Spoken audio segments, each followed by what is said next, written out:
And good afternoon, everybody, and welcome to Beaver Stadium on the campus of American River College in lovely Sacramento, California. It is American River College football on YouTube, presented by the Stones Radio Networks. I'm Mark the Phantom Lowe, here to bring you the play-by-play as American River. The Beavers take on the Laney College Eagles in the first home game of the season. I am joined, as I was most of last year, by our play-by-play color man, I call him, the guy from Gold Country Media, Jordan Georgeson. And Jordan, welcome back. First of all, are you excited about the second season of Beaver football? Can't be more excited about it. You know, what's a better way to spend Saturday than watching some college football? Absolutely. American River won their first game against Sac City. Now, last year we saw them win their first game on a last-second field goal. Not quite that close last week at Sac City, where they won that one 19-7, relying on the defense heavily in that first game of the season. Laney is 0-1 after losing to Modesto 34-16. And Jordan, we were talking before the game about the fact that last year kind of accentuated the defense early in the season. I think they're doing the same thing this year. Yeah, definitely. American River is a school that's going to rely heavily on its running game and on its defense, and that showed against Sac City. And, you know, I think it's safe to say we can expect them to rely on that running game and defense again today. Yeah, Laney College, which is known for being on Last 10's U a couple of years ago, also known for being the state champion. Back in 2018, they lost their first game 34-16, as we mentioned, just 148 passing yards and 89 rushing yards. In that one, they've got quarterback Jackson Holt, a 6'5" freshman out of Oakdale. He is under center for the Eagles. But when you look at the American River College Beavers offense, Jordan, you see Kenny Leith coming back as quarterback and a lot of familiar names in the backfield.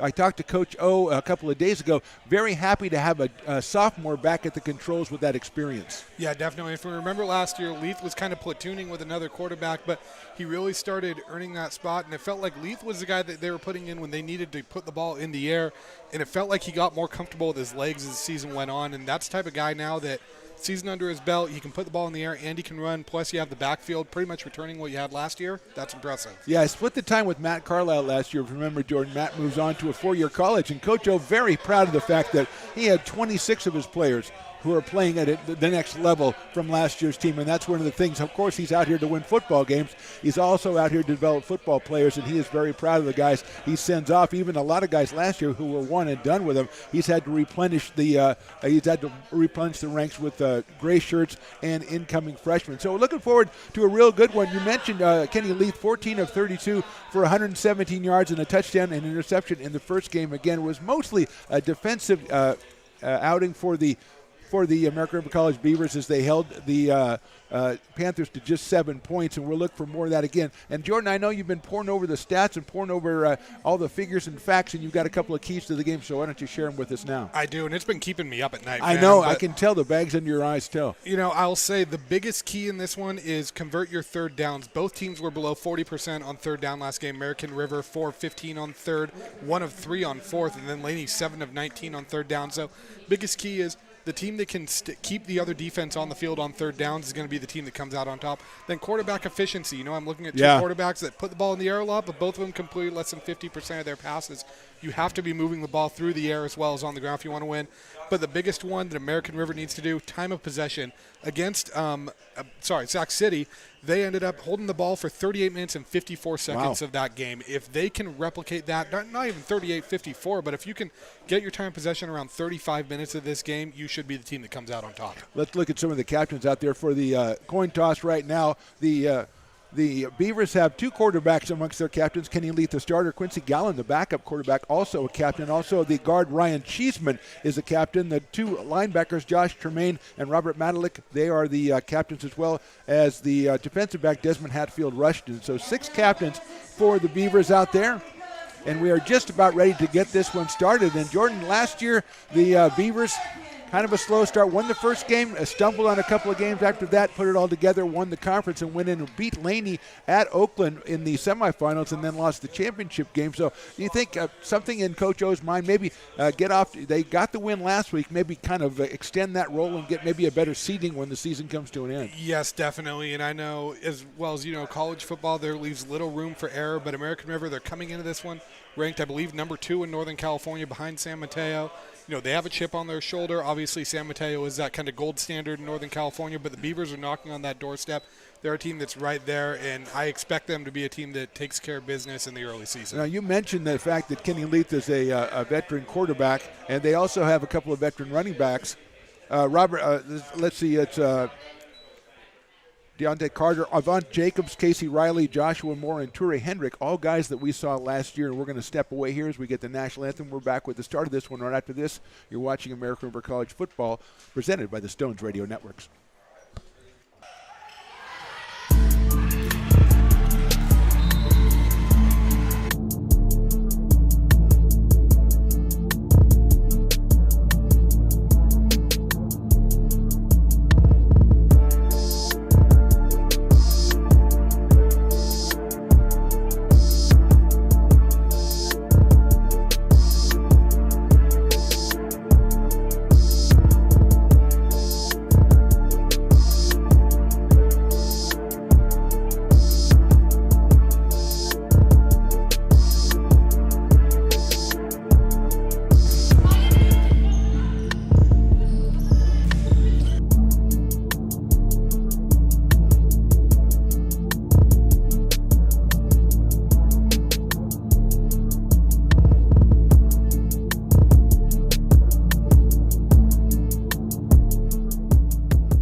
Lincoln Potters Baseball. Placer County's best-kept secret is back for another exciting summer at historic McBean Stadium.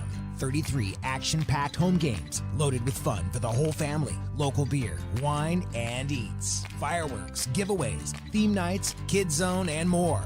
Come join in the fun and enjoy small-town baseball with Major League Entertainment. Tickets on sale now at LincolnPotters.com. Lincoln Potters Baseball. Come on out and join in the fun. Hi, I'm Monica from Ace Body Shop in Telling. We are a family-oriented business. We've been in business for over 30 years. We are located downtown Lincoln at 333 Lincoln Boulevard in Lincoln, California. We do automotive repair and 24-hour towing. Our phone number is 916-645-2859, or you can find us on the web.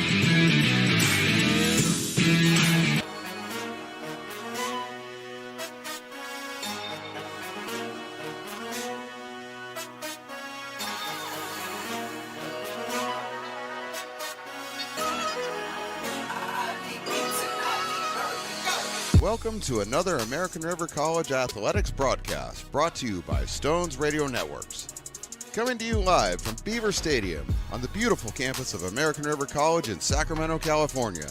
It's almost time for Beavers football. Today's game is sponsored by United Rentals, Ace Body and Towing, the Lincoln Potters Baseball Club, Grateful Bread, Super Taco, and Taylor Builders. To get you ready for today's matchup, let's send it up to the booth, to the legend, Mark the Phantom Lowe, to bring you all of today's action. It's Beaver football, and it starts now. And it does really start now as we're ready for the kickoff of the first home game of the American River College Beavers season. They are 1-0 going up against the 0-1 Laney College Eagles. And the Beavers will be kicking it off. We'll see if it's Logan McCreary or Andres Prieto who's doing the kicking for the Beavers in this one. Coming from our left to our right will be the Laney College Eagles, and it looks like it's Prieto who will do the honors. And we are ready to get going as he approaches and strikes the ball all the way down well into the end zone, and it almost went through the uprights. And so a tremendous job by Andres Prieto to put the Eagles back on their 20-yard line to start this one. And we are ready to get going. We're expecting to see Jackson Holt at quarterback for the Laney College Eagles. Isaac Nishimoto has been the key running back last week. The running back went for 17 carries, 48 yards, and a touchdown in last week's effort. Also, Simeon Milan got some carries, and Samaje Featherstone also getting carries for the Eagles in their opener, the 34-16 loss to the Modesto Junior College Pirates. And Jordan, we get started here expecting to see we saw 43 passes from Holt last week, so maybe they put the ball in the air right at the beginning here. Yeah, I think it's safe to say that the Eagles are probably going to try to air this one out. A single running back behind the quarterback, Holt. He's going to turn. He's going to hand it off, going to the left side. No, it's a fake. He's rolling to his right under pressure, lays it out there, and well defended. Might even have been intercepted, but off the hands of the defender. That is number 3 out there for the Beavers defending that one. That's Ken Tilford, the freshman out of Will C. Wood, and good pressure on that one as they did go to the air, Jordan, but they used the fake to do it. Yeah, and you can see Tilford is kind of beating himself up on that. I mean, he's probably not going to have an easier throw towards him than that, but nonetheless, second down for the Eagles. 2nd and 10 now on the 20-yard line. Actually, the 25-yard line after the kick into the end zone, the touchback. Turn on, and that is going to be handed off to the running back coming up the middle. Good job by the Beavers to stack it up. It's a 2, maybe a 3-yard gain for the Eagles, and they're going to come up and face their first third down, a 3rd and 7 coming from the 28. And this is one of the big keys. Last week, Laney was 7-19 on third down. So if you're American River, you got to find a way to get your defense off. And if you're the Beavers, Jordan, you want to put them in a situation where third down is more than 5 yards, which is what they've done. So Holt under center, he is in the shotgun formation with a single running back. He's got wide receivers, 2 split out to the left, 1 out to the right. Tilford is playing defense out here on the right side for Holt. Gets the snap, back to pass, looks down the middle. He's going to let one fly down the middle. He's got a man breaking open. He diving catch. Did he get it? Yes, he didn't. Yes, he made the catch at the 30-yard line. Beautiful catch there. Let's get a number on that receiver. And that was Jolan Payne reeling that one in. It looked like number 12 to me. Jolan he's Payne listed as a quarterback. Well, he's listed as a quarterback, but if he can catch like that, I'm going to keep throwing it to him, the freshman out of Lansing, Michigan. So it's a first down, and the ball is going to be back and marked more like on the 32-yard line.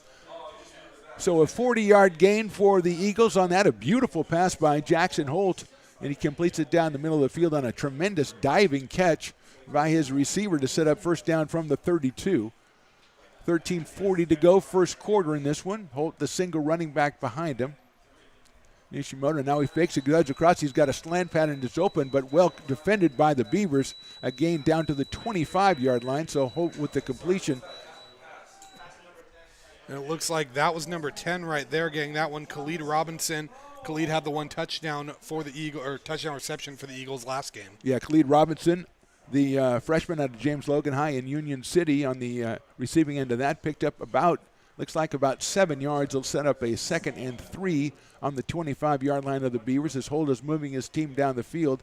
A mixture of run and pass. He's got 2 backs with him in the backfield this time, still in the shotgun. One goes in motion to the left. He's going to hand the ball off to the running back. He had an opening a little bit. Nice run in there. He might have got the first down. Good defensive pressure by the Beavers, but the gain is going to be 4 yards and a first down at the 20-yard line for the Laney College Eagles, and there's a Beaver player down on the field. And Jordan, while we have a second, pretty impressive first drive there, converting that third down for Laney College. This is a key for Laney right now, especially when American River has a good defense. You only put up 14 points a week ago. It's crucial to go down and get points on this first drive. Yeah, and they did it with a fantastic pass and catch, a 40-yard gain in there to Payne, we believe, the pass from Jackson Holt. And that's probably efficiency that, if you look at the numbers, Jordan, 16-43, they didn't really have last week. Yeah, definitely. Obviously it's going to help when you have the great diving catch right there. That's going to spark your offense too and get guys fired up, make them want to make plays.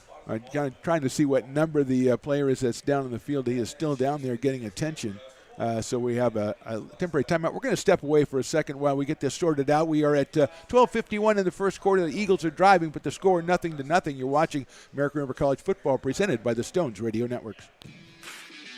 Hi, I'm Monica from Ace Body Shop in Telling. We are a family-oriented business. We've been in business for over 30 years.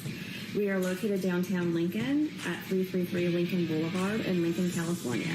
We do automotive repair and 24-hour towing. Our phone number is 916-645-2859, or you can find us on the web.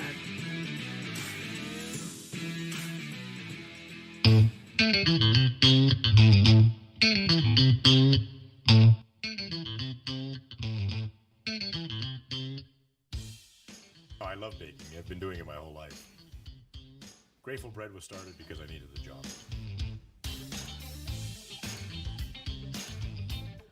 Personally, the most rewarding part is about eating it.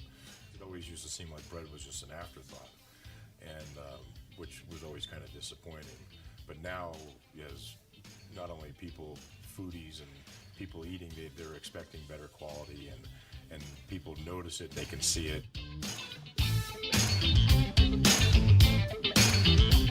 Lincoln Potters Baseball. Placer County's best-kept secret is back for another exciting summer at historic McBean Stadium. 33 action-packed home games loaded with fun for the whole family. Local beer, wine, and eats. Fireworks, giveaways, theme nights, kids zone, and more. Come join in the fun and enjoy small-town baseball with Major League Entertainment. Tickets on sale now at LincolnPotters.com. Lincoln Potters Baseball. Come on out and join in the fun.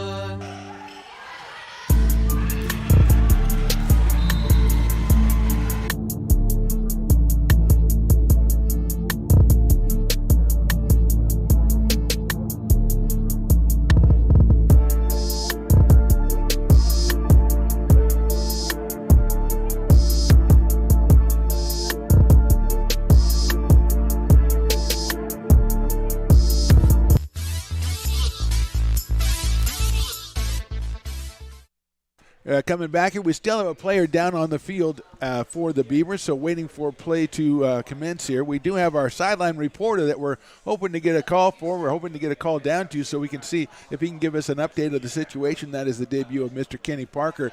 And, Jordan, when we have a break here, and it looks like they're going to help the player off the field right now, trying to get a number. Want to make sure we know exactly who it is. Edgar Montez, it looks like, number 58. Is that correct, Jordan? 56. 56.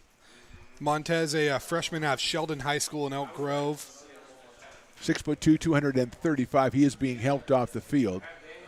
So hopefully Edgar's okay. It looks like not putting a lot of weight on that left foot as we're ready to get started again after the injury timeout. Jackson Holt in the quarterback spot for the Eagles. He is in the shotgun. He's got Nishimoto behind him. Simeon Milan was the carrier on the first down play to get the first down. We are at 1st and 10 on the 20-yard line. There goes a one in motion, a little low snap, and the handoff up the middle again, bounces out to the outside. I think that's Milan again. He got down inside the 15, down to the 14-yard line. And so far, we saw numbers-wise, Jordan, the offensive, the running not too impressive, but today it has been so far. Yeah, definitely. And Milan right now already has 2 carries. He had 3 carries all game last week, so definitely a bigger part of the Eagle game plan today. Back in the shotgun, another motion to the right, and there's a quick pass to the guy who is in motion out of the backfield. Nicely pursued and well done by the Beavers to cut down the receiver after a gain of, looks like no gain, and it'll bring up a 3rd down for the Eagles. And that was Samaj Featherstone on that. He had 3 carries, 27 yards last week, but he actually had 6 receptions out of the backfield. So Featherstone kind of your do-it-all Swiss Army knife back for the Eagles. Well, it looks like the Beavers knew just exactly what his role was going to be because they were all over him after Holt delivered the pass. And so we're at 3rd down now. It looks like it's going to be about 6 yards to go. Make that 5 yards to go for the Eagles. They've already converted a 3rd and 7 with a big 40-yard gain earlier in this drive, which started back on the 25-yard line. 11:30 to go in the first quarter. In the shotgun is Holt. He gets it, turns it, hands it off, and up the middle, the runner goes down to the 10, inside the 10 at the 9-yard line, and that should be enough for another Eagles first down and another straight-ahead run, Jordan, just powering their way up the middle. Yeah, and good job by Milan to kind of bounce that out. It looked like the original hole wasn't there, but was able to just get enough yards to get that first down. Now all of a sudden you're at a 1st and goal if you're Laney and you're cooking with gas. Yeah, so the Eagles come out with 34-16 loss to Modesto last week, but they've come out here very confident and moved the ball down the field, and they're on the 9-yard line, 1st and goal. A fake. He did do the handoff down to the 8-yard line and ridden down to the 6-yard line. So the Beavers closing well on the runs, Jordan, but the Eagles runner's getting 2 or 3 yards after contact. Yeah, and that's just enough of what you need. And this is an Eagles team that we thought was going to be airing the ball out after throwing it 43 times, but clearly they're a team that wants to come out and establish the tempo and run this ball. Yeah, you get teams who want to run, but evidently they weren't able to. They were under 100 yards rushing last week against Modesto, but they came out here. You've got to try the run even if it wasn't successful the week before, and so far so good with the big pass play mixed in. 2nd down and goal from about the 6-yard line. In the shotgun is Holt. He turns around, he hands the ball around the right side, cutting back into the 5, and stacked up right there was the ball carrier. Just a 1-yard gain is going to set up a 3rd and goal from about the 5, a little bit outside the 5 for the Laney College Eagles. And it looked like that was Braden Grover, the 6'4", 285-pound freshman out of Roseville that was able to wrap up Milan on that one and probably save a play that could have gone for 6. Yeah, Coach O is very proud of he was proud of his defensive line last year, and they had a bunch of blue chippers on it, and he restocked with some guys, and he's really high on this year. And also his linebackers, as we mentioned, Josh Tremaine, Robert Matalik, the captain. So it's 3rd down and goal from just about the 5-yard line for Laney College. They've got a running back next to the quarterback, Holton. He's going to get it, look down the middle, and he's under pressure, rolls out to the right, gets to the 5. He's trying to get in. He's going to be down at about the 1-yard line. Good tackle by the Beavers to keep him. He looked like he might be able to motor in there, but he's going to be down at the 1, so it's going to be 4th and goal from the 1, Jordan. And speak of the devil, that was Tremaine that made the hit. And, Holt's not an easy kid to bring down. 6'5", 225 as a quarterback. That's a lot of quarterback to bring down there. Yeah, once he got started, you kind of forget that. And you look up and you go, this guy's moving. He had a little bit of open space. Tremaine with a great tackle, but that's going to bring down, obviously, the second big play of this drive, a 4th and goal from just about the 1-yard line. If you're the Beavers, too, a stop here just swings that momentum right back in your favor, no matter where on the field it is. Exactly, and Holt's going to be under center this time. The handoff is going to be quick. They're going to push it up the middle. I don't think he got there. Let's see, and it's going to be marked at the 1-yard line, and the Beavers have held, and they'll take over. Looks like we do have a flag in the end zone, though. Not sure what this is. We'll see if it was an encroachment by the Beavers. They are coming off the field defensively, and I don't see any signal. And I thought I just saw a first down signal. There it is from the referee. Now there is a penalty. I couldn't see what he motioned. I just saw the point. I saw one guy point to the first down, and the other referee pointed, and looks like that defense is going right back out there. Back out there, and I think it was maybe an illegal substitution or something. He made a movement I was not familiar with, and he had a situation where everybody was just at the 1-yard line, and two sides just moving together, and the call goes against the Beavers, and so momentarily elation and stopping it, and now we're going to get a timeout, I think, for the Laney College Eagles. They are going to call timeout and step away there. And we're going to take this opportunity to go ahead and go down to our newest addition to the Stones Radio Networks family. He is Kenny Parker, our sideline reporter. And Kenny, what are you hearing down there? Looks like Edgar Montez got shaken up in that scrum earlier. They had to carry him off the field. He did not come off on his own power.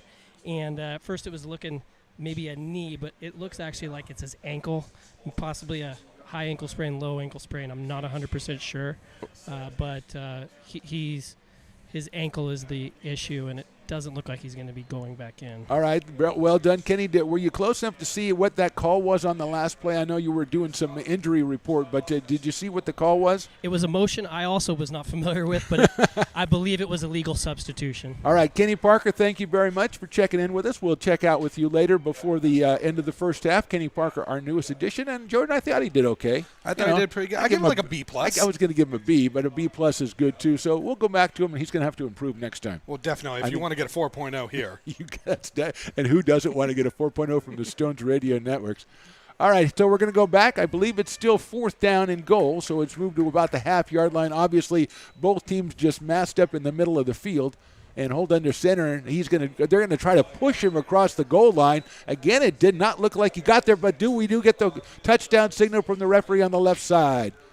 So he has got both hands raised in the air, and Laney has struck first here with what we call the push-me-pull-you play, Jordan, and it worked all right for the Eagles. It worked right there, and that's huge for you guys to go down and get 6 if you're Laney, and you really set the tone. You're not playing from behind in this game now. Pressure's on American River. It is, but I think that American River, in a way, those last 2 plays they had to get 1 yard, and it took them both tries to try to get the 1 yard, and they barely got it. I think maybe American River kind of put their foot down, and we'll see if that is the mindset when they come out defensively the next time. So here we go as the Laney College Eagles going to go for the conventional point after. The kick is up, and it is good. We'll get a number on that kicker, and we'll pass that along to you as the Eagles take the lead. They are up 7-0. We'll step away for just a second here as it is 8:47 to go in the first quarter. Our score, Laney College 7 and American River College nothing. You're watching American River College football presented by the Stones Radio Networks. Here at Super Taco, we specialize in authentic Mexican food. One of the reasons we are different from other places is that we make everything from scratch. You get a great value when you come here, large portions and quality food. Our most popular dishes are many different kind of tacos. We have giant burritos, different kinds of enchiladas, and the fajita. If you're ready for real Mexican food, stop in at a Super Taco. We'd love to see you.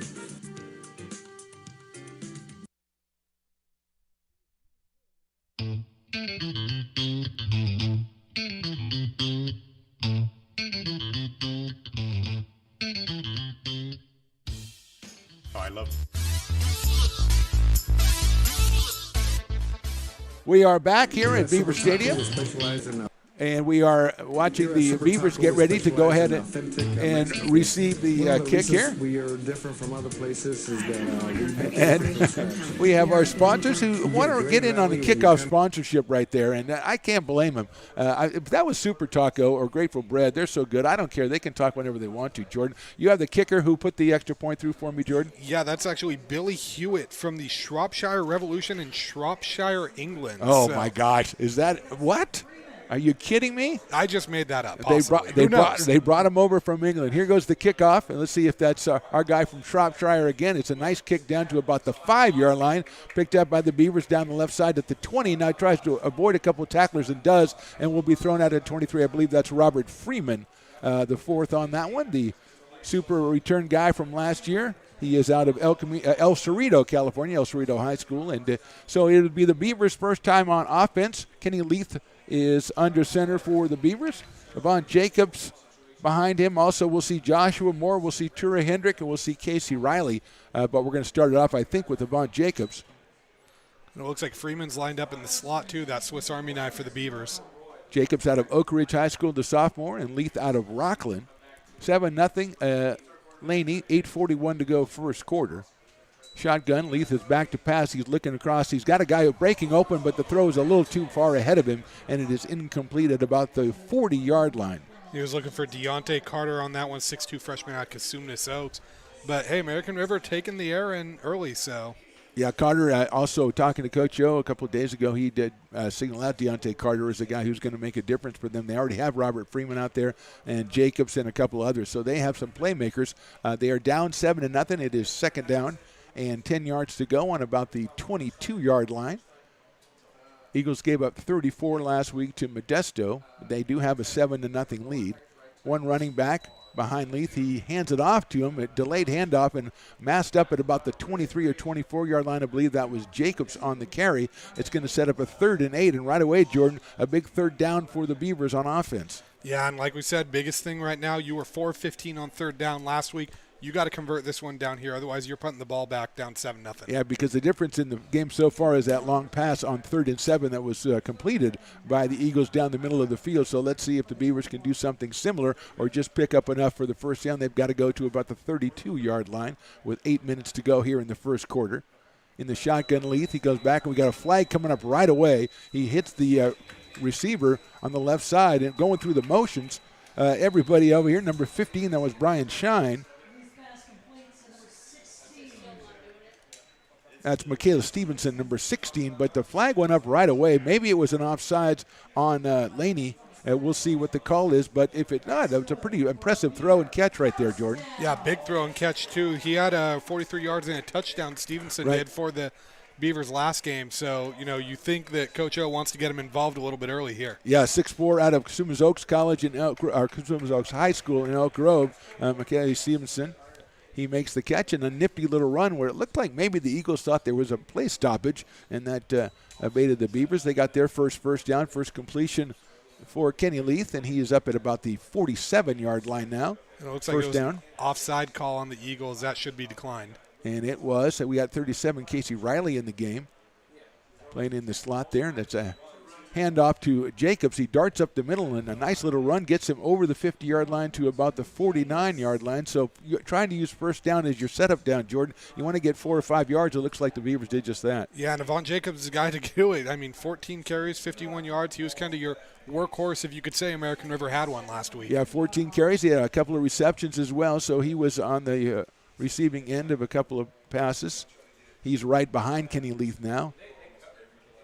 Number 37, Casey Riley, is in the slot on the right side. Wide receivers right and left, Stevenson and Freeman. Handoff again on the left side. A little bit of room, a cut back at the 50 to the 47, maybe down to the 46-yard line. Closed in fast by the Laney College Eagles. And so far, Jordan, it doesn't look like a team down from Oakland that dropped a 34-16 decision last week. No, definitely. And Modesto is consistently one of the top teams in NorCal, and so is Absolutely. American River, and I think Laney's kind of coming in with a little something to prove in this one. Probably a little sour taste in their mouth from what last week looked like. Yeah, and at this level, especially when you got so many new players on teams, that first week sometimes, it's either a real good or real bad and not necessarily the measure of your team. So here we go, third down, and about 5 yards to go from the 47-yard line. Leith is in the shotgun. He's back to pass. He's under pressure. He moves up. He gets away from 1, tries to get away from 2, gets away from 3. Backhanded pass is completed, and looks like maybe we got the first down. A tremendous play by Leith. Let's see. He got the ball to, I think, number 34. 24, that's Joshua Moore, another running back we're familiar with around these parts. And how about Leith on that play, showing a little bit of a Patrick Mahomes impression? Yeah, he got away from 3 guys and then did a backhanded pass to Joshua Moore. And again, Joshua Moore last year was on the bench for the first couple of games and made his debut in the San Mateo game, which we did. And he was very impressive in that game, and he was very impressive right there because when he got that pass, he was behind the line for the first down and got his way across it for that first down. So the second straight first down the Beavers have converted here in this drive. They are at the 42-yard line, first down, and 10 yards to go. Single back with Kenny Leith. He's going to hand it off and up the middle and moving the pile very well. There goes right through the pile all the way down into the 35-yard line for the Beavers, setting up a 2nd and 3. And it looked like if Moore had a little bit of his feet under him there, he could have broken that because he came out of the pile and just his momentum was a little too much and it brought him down. Yeah, really interesting. You got Jacobs and you got Moore, and they're going to go quickly and hand the ball off to Moore again. He's up the middle, and it looks like he's going to have that first down inside the 30-yard line. I was going to say, Jordan, you've got Thunder and Lightning in a sense with Jacobs, the smaller back, and then Moore comes in the bigger back. Yeah, definitely. And, this is the type of back that you kind of impose your will on the drive. And very similar drives for both teams. You have the big pass on third down, and then you kind of run the ball down their throat to move down the field. Absolutely, absolutely similar. They got the big play, and the Beavers have come up with 2 big third downs, and one of them an excellent play athletically, as you mentioned, by Kenny Leith. So here we go, first down and 10, just inside the 30-yard line for American River. They trail 7-0.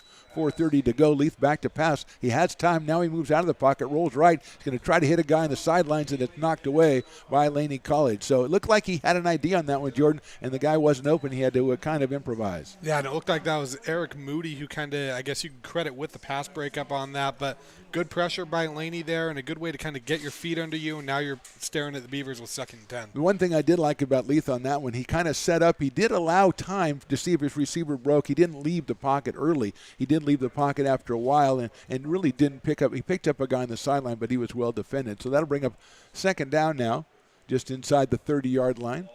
4:31 to go in this first quarter. Laney leads at 7-0. Looks like Moore is to the left of Leith in the shotgun formation. Joshua has been effective so far. He's going to take that one up the middle on a counter play, but it's well defended by the Eagles, and I think he's not going to get anything. He may have lost a half yard, and Jordan brings up another big third down for the Beavers. Yeah, another big third down. And a good job by Jackson Kink there. I mean, he just grabbed Moore and pulled him back, and, Moore standing at 6 feet 207. That's not a small guy to bring down and wrestle down like that, but credit to Kink for showing off his strength right there. Leith looking over to the sidelines to see what the play is going to be. The call will be on third down, and they're going to have just about an even 10 yards to go here, moving from our right to our left on your YouTube dial, as we will say it that way. 3:52 to go in the quarter and counting. In motion to the left, and then Leith is going to look to the left and it slings it out there, and it is number 34 out there. That's Turi Hendrick who got the pass and made it past one defender, but still well defended, and a gain of about 5. That's going to bring up a 4th down, Jordan. Yeah, and, with this level of football, too, this is that awkward 4th down where, it's going to probably be a 40-yard field goal. Not every team has a kicker that can make it from that, but still 4th and long enough that it kind of makes you uncomfortable going for it. Right, but they do have some weapons, and Hendrick, we just saw Hendrick. We have Joshua Moore, we have Jacobs, Freeman, and Stevenson. So I know that the Beavers think they have some weapons out there. They got to get just inside the 20. They are at the 25-yard line, so 4th and just over 5 yards to go for the Beavers. And Leith is going to roll right. Quick pass, and he's got a guy open on the far side. Makes the guy miss and gets down inside down to the 15-yard line. That's going to be a 1st down for the Beavers. That was a great play call right there and a great route by Carter to get open. He really got his man off of him and wide open, gave you just what you needed. perfect play call, great execution. Yeah, perfect play call, but as you mentioned, great execution, because even though he was open, that's not an easy pass for a quarterback. You know, get it up there and you're throwing it across the field there, and he delivered it right on the money and allowed the receiver to make a move and get a couple more yards. They're going to mark it right about the 15-yard line, so it's 1st and 10 for the Beavers from there. Leith has got, looks like, I think that's Henrik to his right. He is in the shotgun formation. One receiver flanked out left to the wide side, and he's going to look for him on a fade route into the corner. Beautiful pass, just a little bit over the head, and we're going to have a penalty thrown by the referee right at the end of that play. Yeah, they're going to get Bobby Brooks for a PI here, too. I mean, it's one of those where if you're a Laney fan, you probably don't love the call. If you're an AR fan, you love it.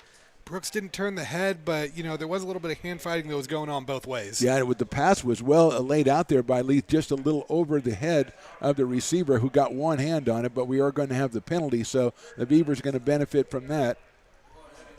And let's see, I believe it's just going to be probably half the distance to the goal. It is not a spot foul like in the pros, so we'll see where they mark it. I believe it'll be right around the 7-yard line. No, let's move that inside the 5 into the 3-yard line, so it marked off the 10-yard penalty.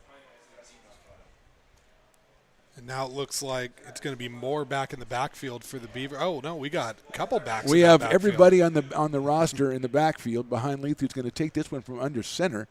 And he turns around and hands it off, and we have a flag right away. They're going to give it, I think that's Casey Riley. But right away, a flag went up from the left side. Usually that means an offside situation. We'll see if that's the case. Yeah, definitely. And Riley really bowled over his defenders there, all 5'10", 245 pounds of them. It's a lot of player to tackle right there on the goal line. I felt like everyone knew that ball was going in. Yeah, Riley from Orville High School, like you say, 245, and he's the touchdown scorer. And we're going to have offsides, I guess, against the Beavers. It's kind of rare they let the play go on if there's a false start. Yeah, he made the offside call, it looked like to me, not the false start call, but it'll be moved back to the 8-yard line, or maybe make that the 7-yard line. Still 1st and goal for the Beavers, and again, Jordan, obviously now you've taken it this far. This is a situation where if you're the Beavers, you're putting everything together and trying to get 7. Yeah, definitely, especially because Laney went down there and got 7. You can't go down trailing after this drive. Yeah, we got the battle of the beef at the goal line. We had that on the right side. Now we're having it on the left side. Now back into that shotgun with Joshua Moore behind him. Hands it to him up the middle. He splits through down inside the 5 down to about the 2-yard line. Moore, I think, we saw it last year, Jordan, really running well. Yeah, definitely. And, he was a guy that kind of came on a little later in the year last year. But he really came in and hit the ground running, if you will, and really sparked that Beaver backfield. Something maybe to look for now. They kept the ball on the ground for the most part, but I know that Coach O loves his tight ends. And we've got a couple of new ones as the guys last year, Grayson Barnes and Ian Simpson, moved on. They're playing at 4 years right now, so we've got a couple of new guys, Zoltan Holmley and also Seth Bozzi. So let's see if he utilizes them in a pass play here. As it's 2nd and goal from about the 2. And we're down under center again. They fake the handoff, and it's a bootleg to the left, and he's going to waltz right in for the first touchdown of this game for American River College. And the threat of the run was enough there, Jordan, and he was untouched into the end zone. Definitely. I felt like everyone was cheating that run, and, clearly Coach O saw something. Maybe Lewis saw something. It could have been an RPO. And he just trots in for possibly the easiest 6 points of his life. Yeah, you saw something, but there was sometimes you'll see a guy maybe go, "Oh, I should have been there," and he tries to come back. At that time, there was nobody at all was going after him. Let's see who's doing the kicking. I think it's Logan McCreary, number 46. Yes, taking McCreary, the kicks there. McCreary, the freshman out of Liberty Ranch High School, great football program Ball down there in Galt. And it is right through and good. So we've got a tie game here. Good ball game so far. 1:03 to go in the first quarter. It is American River College 7 and Laney 7. You're watching American River College football presented by the Stones Radio Networks.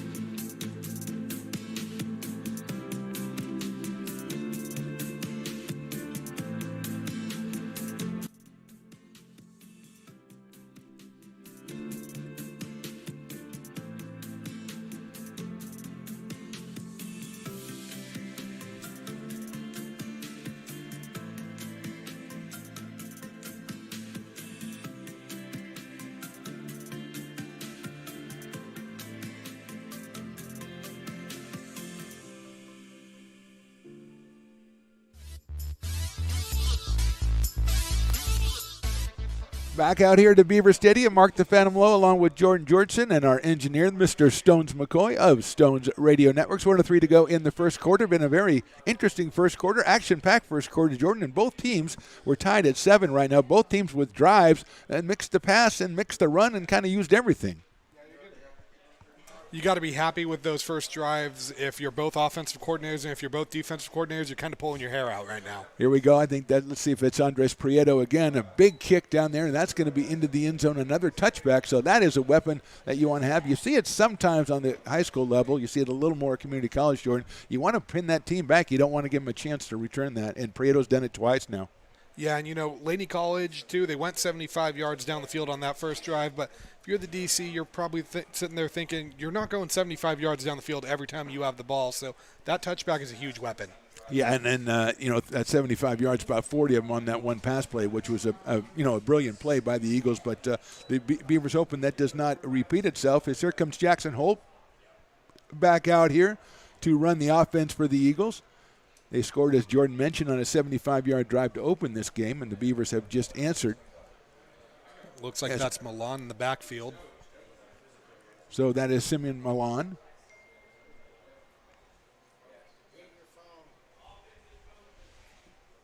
Holt is looking over. He said, I might be changing the play, and now the referee's going to go, you kind of looked over a little bit too long. You should have changed the play a while ago. I'm going to drop a penalty flag, and that's a good way. If you're the Beavers, you want to start this with 5 yards, moving back to the 20-yard line at first and 15 for Laney College. And it looked like, Jordan, that he just wasn't satisfied with what he saw or just didn't get the play in from the sidelines, and now he is ready to go here. And we will get started with still 1:03 to go in the first quarter. He's going to go ahead and hand the ball off on the right side. Well defended and pursued by the Beavers and dropped right at the 15-yard line.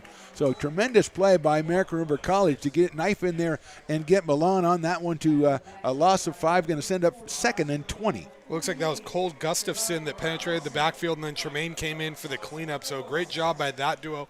2 SFL guys teaming up right there to make a big play and dig the Eagles in a big hole. And Cole Gustafson, the brother of a Lincoln Potters legend. Yeah, brother of Shane Gustafson, I believe a Cincinnati Reds organization. Tremendous right-handed pitcher. So here we go, 2nd down now. They are at the 15-yard line, have to get to the 35, and here's Holt back to pass. He's got a little time out to the left side, a diving try, and the ball is through the hands of the receiver and incomplete on about the 25-yard line, going to bring up a big 3rd down for the Eagles. Yeah, I was looking for J.P. Zamora there, the freshman out of Chiawana, Washington. Whoa. Chiawana High School, from Paseo, Washington. Both fun words to say. Chiawana High School, I want to know what their mascot is. Get Stones on that because I want to get some merch from Chiawana High School because that's my high school up there in Washington. But more importantly, 3rd and 20 now for Holt. He's got the one running back to his right. He's got 3 receivers out to the left, one to the short side of right.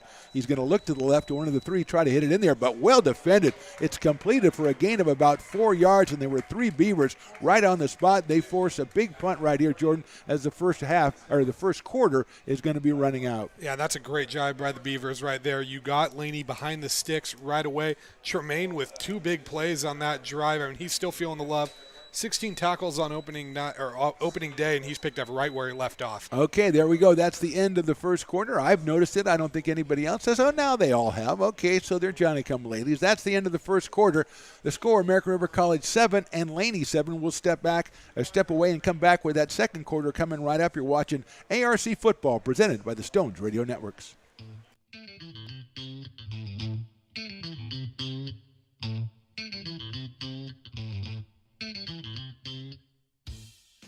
I love baking. I've been doing it my whole life. Grateful Bread was started because I needed the job.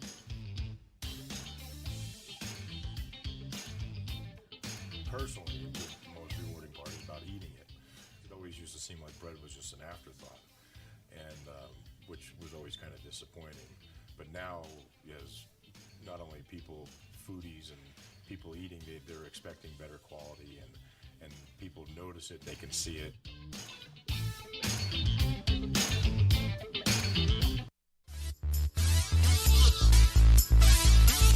Back to Beaver Stadium on the campus of American River College. It is 7-7. We are starting the second quarter here with our sponsors just want to be part of the broadcast, Jordan, because, we're just killing it out here. And so our sponsors go, I don't care if they're back to the game, I'm still doing my commercials. But what we got is a punting situation, and Laney is going to punt it, probably get rid of it from about the 6 or 7 yard line.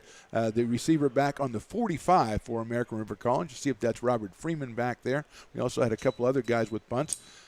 Runs to the right, and there's a nice line drive punt. It's going to be over the head and caught at about the 36, trying to get some running room, a cut back, and will end up right around the 40-yard line. So a tremendous punt. Maybe that was the guy from England again, Jordan, because he kind of ran to the right. It looked more like an Australian rules punt, and it went over the head, caught by the receiver, returned about 5 yards, and the Beavers still with good field position, 1st and 10 on their own 40. And that was actually Avant Jacobs that was the receiver of that punt, and talk about a great catch right there. I mean, that ball was kind of spinning in some weird ways, and he was able to wrangle that. That had Muff written all over it, and Jacobs ended up bringing it in. Yeah, and if he didn't make the catch, that thing was going to bounce for probably another 20 yards, so he saved his team about 20 yards. So here we are with Kenny Leith. He's got one running back with him on his left. He's got double wides to the right. He's going to go ahead and hand the ball up the middle, and nice defense by the Laney College Eagles. They're going to limit that to about a 2-yard gain and set up a 2nd and 8. That was Josiah Shannon, another freshman for the Eagles that came in there and made the play from the corner position, actually. So, not often you see a DB making a play in the backfield, but I guess you couldn't call it the backfield, but close to the line of scrimmage. Yeah. Good play by him. Avant Jacobs, the running back behind Leith. He's got 2 wide receivers out, spread to the right side. Jacobs behind him, 2nd down and about 9. And now we've got a flag on the play, and that may be a false start of some sort on the Beavers. It is. So somebody up front jumped. It's going to put him back 5, send him back to about the 36 or 37. Set up a 2nd and 13 for the Beavers here. Just starting the second quarter, 14 minutes and 15 seconds to go till halftime. Leith in the shotgun. He's got those 2 wide receivers to the right. He's got a slot left, probably Casey Riley. He fakes the handoff, rolls away from pressure, hits Riley up the middle. He's got him on the right hash mark, cuts down to the 50, down to the 45-yard line. So it looked like a panic throw, Jordan, but it ended up being exactly what they decided to do. And that's twice now that Leith has really made something out of a bad situation. That's got to make you feel good, and that's really what you see from that sophomore leadership with that year of college football under his belt now. And you talk about Casey Riley, Jordan. In that case, they're kind of using the 5'10", 245-pound guy as a tight end. Yeah, you definitely don't think that you're going to be seeing Riley be catching passes when you look at him, but good job by Riley to reel that in, get a 1st down, and make up for that penalty.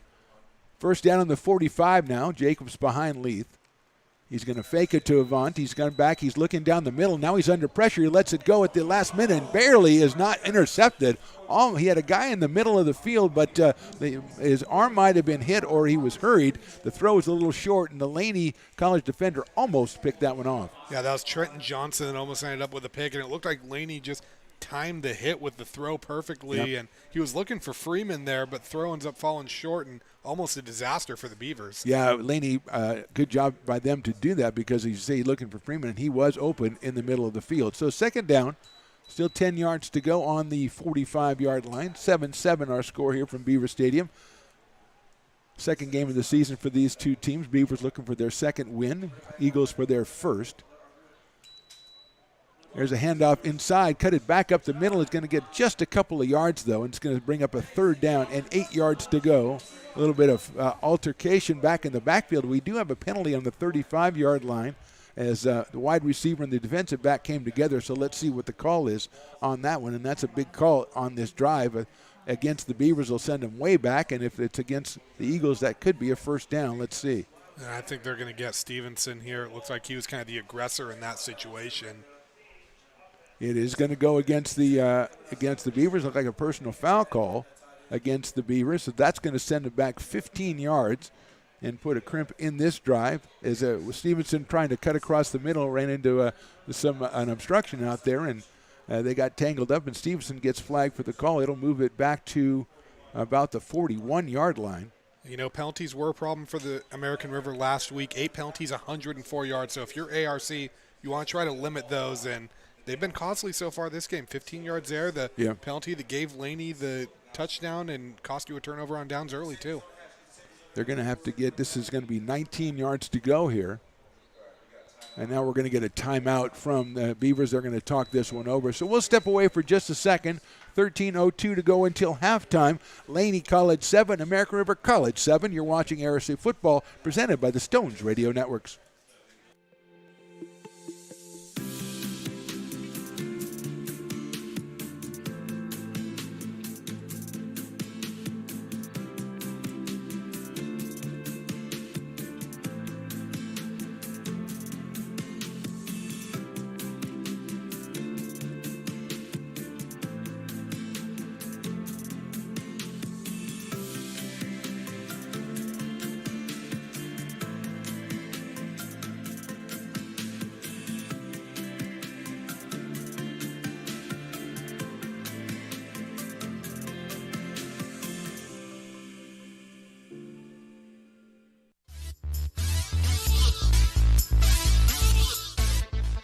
Back out to Beaver Stadium, 13:02 to go.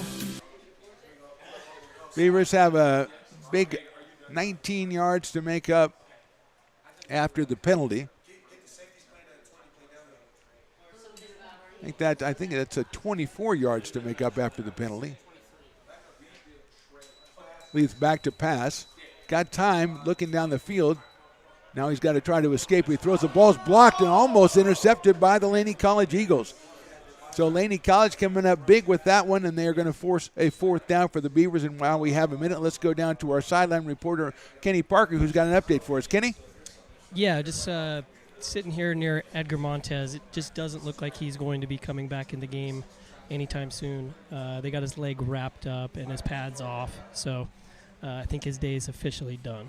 Thank you, Kenny. Well done right there. Edgar Montez was injured earlier in the game and left, and it looks like, according to Kenny, he will not be back in the action. So fourth down for the Beavers, 12:20 to go. And the punt is up. It's a nice-looking punt, about a 20-yard line, and handled at the 21, a fair catch by Laney College. So both teams, Jordan, trading drives that didn't go anywhere, and now the Eagles will take over 1st and 10 on their 22. Yeah, and it looks like we have a late flag that came in there. I'm not sure what they're calling. 2 flags, actually, on the field. So. Yeah, one on the 50, and they're going to huddle up a little bit.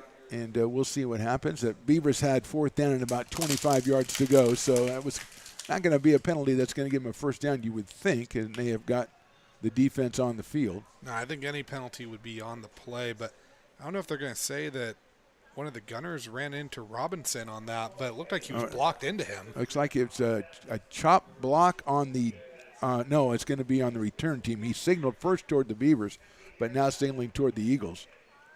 So that should be, if it is a penalty. It could be offsetting, too. Okay, we could have had like chop blocks on both teams, but now it looks like the Eagles are going to move back a little bit, so we'll see what happens here as we have 12:11 to go till halftime. It's always better like when it's on TV, Jordan, when the referees can tell you exactly what happened and not let us yahoos just speculate on things. But we are going to have a penalty marked off, and that should get us down to about the 11-yard line. We're going to have the distance to the goal, so that's going to put the Eagles back. They'll have 89 yards to go to try to score in this one. They scored on their first drive of the game, and then the Beavers came back, tied it up, and so far both teams then going unsuccessful on their next drives, and so we are tied at 7. Jackson Holt is back on the field for the Eagles. The big quarterback, 6'5" freshman in the shotgun. He's going to pass on first down. He's under pressure. Going to loft one out to the right side. It's wide up, and it's intercepted by the Beavers at the 25. Back to the 20, to the 10, and it is in the end zone for the touchdown. Let's see, we're going to have a flag on the play as we have everybody's waving their hands out here. And that ball was laid up there and was handled by the Beavers on the interception. And the flag is down in the spot where it looked like the interception was made at about the 23-yard line. Now, big question here is going to be if that ball is tipped at the line of scrimmage, because exactly. That would void any pass interference penalty. But if that was straight out of the hands. And it looks like we are moving forward, and the penalty will be on the American River College Beavers. So great play by the Beavers, negated by the penalty. And it will be first down, and now 10 yards to go for the Eagles. Again, did not see a signal yet on what the penalty exactly was. So we've got a new quarterback in there for the Laney College Eagles. That is number 11, which we don't have a number 11 on the roster. We do have Jelon Payne, number 12. Let's see. And it's first down again for the Eagles. As a handoff on the left side. That's a great job by the Beavers defensively getting through and shutting that one down. And probably a loss of about 3 yards and good penetration that time by the defensive line of ARC. And stop me if you've heard this before, but that was Josh Tremaine. Okay. Again, All I mean, right. he's everywhere. That one took a little bit longer, you think, as a slow developing sweep there, and gave Tremaine time to slice through and make the play, which is I think what they need after the disappointment of the pick six that was called back. They go ahead and they make another big defensive play against a team that's breaking in a new quarterback right here. Yeah, and I think that's one of those things. They have him a little bit rattled, even though that interception was called back. Yeah. I think it's in his head a little bit. So in the shotgun with one running back, and that hand is a fake to the running back. A little time action roll to the right now down the middle, and that one is a little too low. Well defended by the Beavers and incomplete, and that's going to bring up a third down. And so far, Jordan, the new quarterback looking around, not able to find who he's looking for. Yeah, a little bit shaky, and I'm not really sure what is happening right now with Jackson Holt. I don't know if he's shaken up or not, but you got to think if you're Laney, you got to try to find a way to get him back in the game. Well, here we go. Maybe they're, and again, we say this all the time. It's early in the season. These teams, just got together. This is their second game, so you're going to, if you have a couple of quarterbacks, you're going to give the other guy a chance. We saw that last year with Matt Carlisle and Kenny Leith with the Beavers. One guy was effective, the other guy not so much, and then it would change the next time. So 3rd and 10 now. The ball, they make that 3rd and 13, the ball at the 17-yard line. Shotgun again, looks down the middle, pressure on him, and now he's going to go down at about the 11-yard line. And that's Great Beaver play. football. And that might be a fumble. Let's see. Yes, they're going to call it Beaver. It's a strip sack and a beauty by the Beavers, and they're going to take over at the 11-yard line. And it looks like that was, I want to say, Malachi Red on the strip sack, and then Braden Grover, that comes up with the fumble recovery and a huge momentum swing, and now you're the Beavers. You're knocking at the door and can make this a 14-7 ball game. Yeah, defense making 2 big plays. One of them called back, but 2 big plays in the span of about 4 or 5 plays, and that was just a tremendous play by Malachi Reed there to get that strip sack, and Grover covers it. So it's first down at the 11. Leith taking over. He's got one running back to his left. He's got a wide receiver out to the left and tight on the right side. And now we're going to have it waved off by the referee, who's going to, I think, move the chains a little bit over there. Let's see. So let's see if they move that inside the 10-yard line, which would necessitate a 1st and goal situation. And that's what it looks like it is, right on the 10-yard line. Eagle-eyed Stones McCoy making that observation.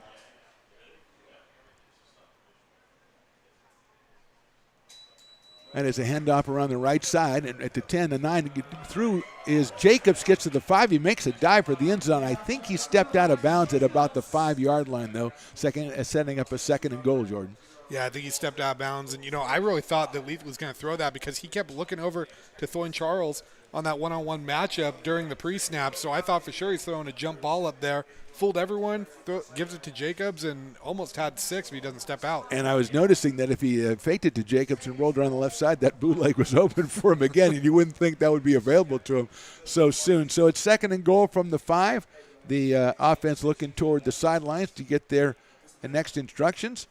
They've got one wide receiver out to the right. Everybody else is tight in the formation. In the shotgun is Leith.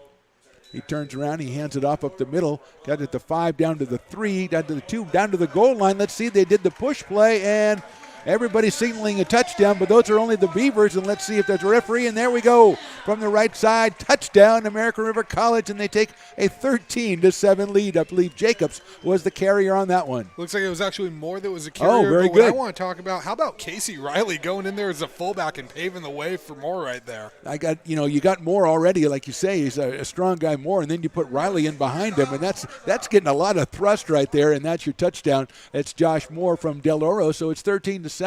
Let's see if that's McCreary again on the kick. Number 46, he put the first one through. 13-7 for the Beavers. Snap is back. The kick is up. It's a little wobbly, but it is right down the middle, and it's good. So the Beavers come back. They get a turnover. It's called back, and then they get another turnover. They punch it in on the second play, and they grab the 14-7 lead. 10-10 to go here in the second quarter. Beavers 14, Eagles 7. You're watching ARC Football presented by the Stones Radio Networks. Hi, I'm Monica from Ace Body Shop in Telling. We are a family-oriented business. We've been in business for over 30 years. We are located downtown Lincoln at 333 Lincoln Boulevard in Lincoln, California. We do automotive repair and 24-hour towing. Our phone number is 916-645-2859, or you can find us on the web.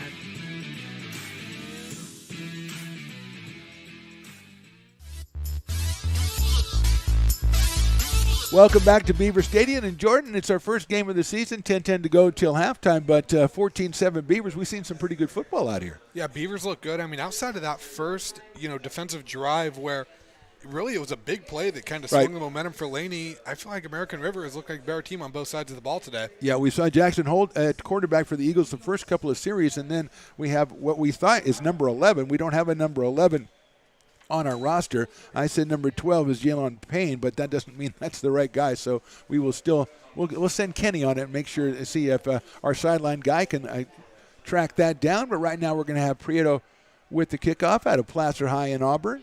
He's put 2 in the end zone for touchbacks so far.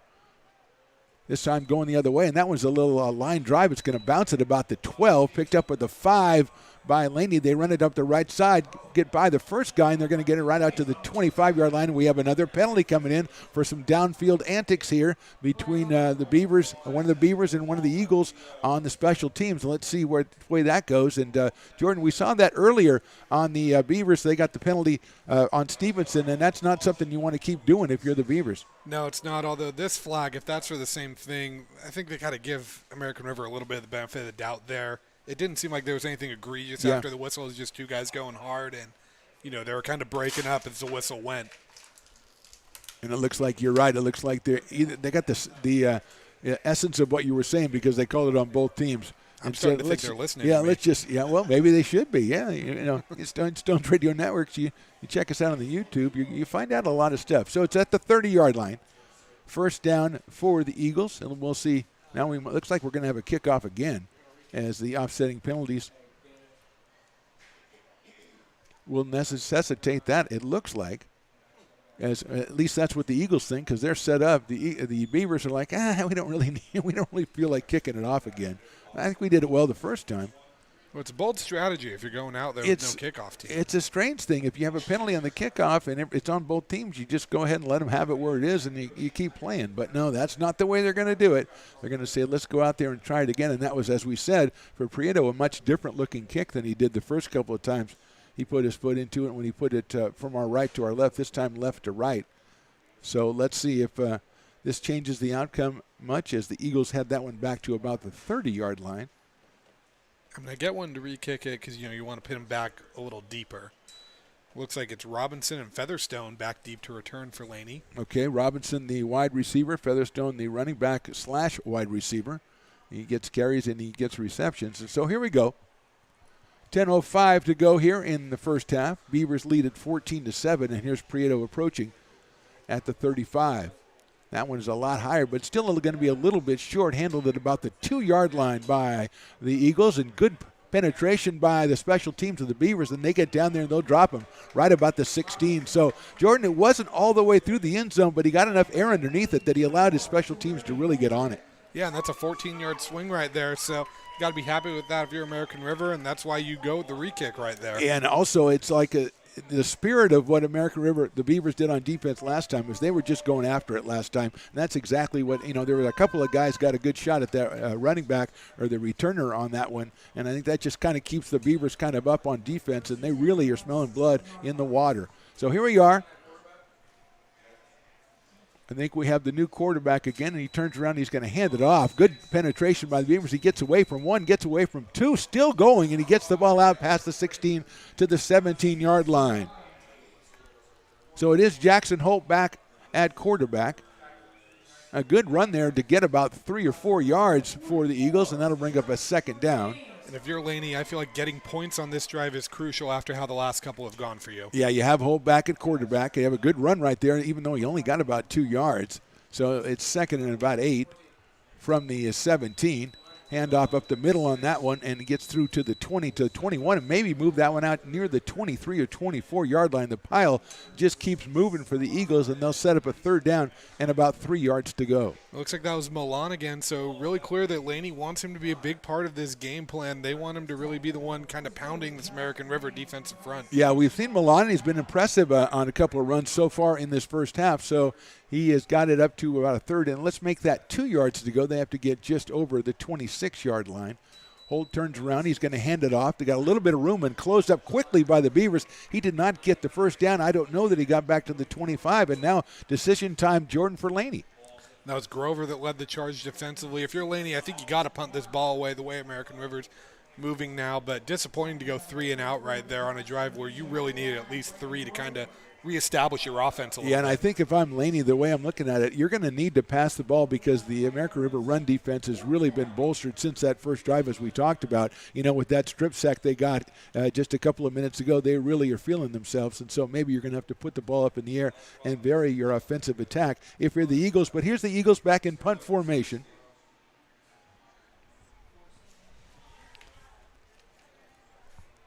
Number 3, J.P. Zamora.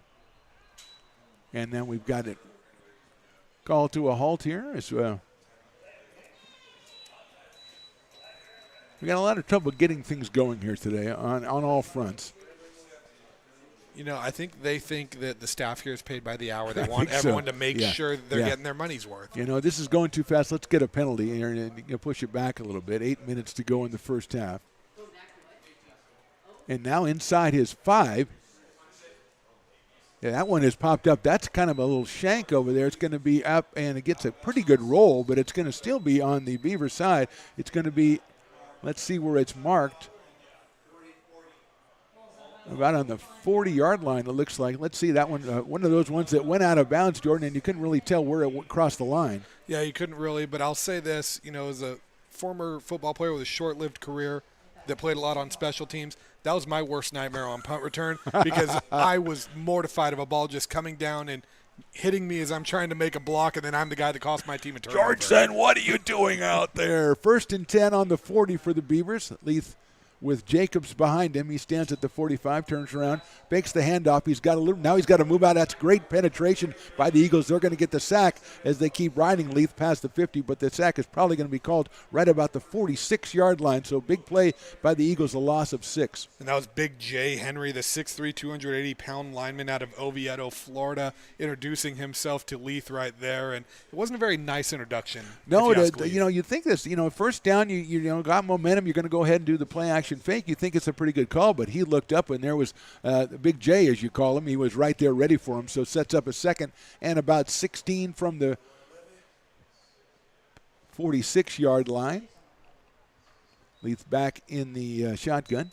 He's going to roll to his right. He's being pursued. He stops, throws it back across his body. He's got a guy open, but too short. The catch, I believe, was made, but knee on the ground. And no, I think he's going to call it an incomplete pass. And so it was a good he drew it up well, Jordan, but couldn't get the ball back across the field. Yeah, I like that play call. You're really drawing all the defense over there, and it would have been nothing but green grass for Zoltan Holme as he runs that one through. But unfortunately, the pass is just a little bit short, and now you're 3rd down behind the sticks. Good news for American River is those long, when you're behind the sticks, they haven't really affected them too much yet. They've been able to convert on a few of them. Yeah, good to see Holme get in the game. We, like I said, Coach O, very happy or very proud of his tight end crew. And it's 3rd and 16 now from the 46.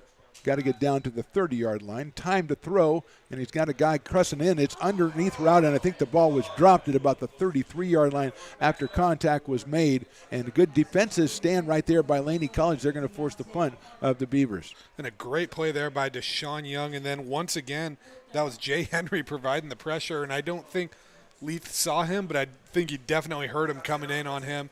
And then Young with the big hit there to force that one loose. And now if you're Laney, hey, no harm, no foul on that 3 and out. Yeah, if you're the Beavers, you make the catch on the 34, set up 4th and 4, you're probably going to go for it. Here's the punt.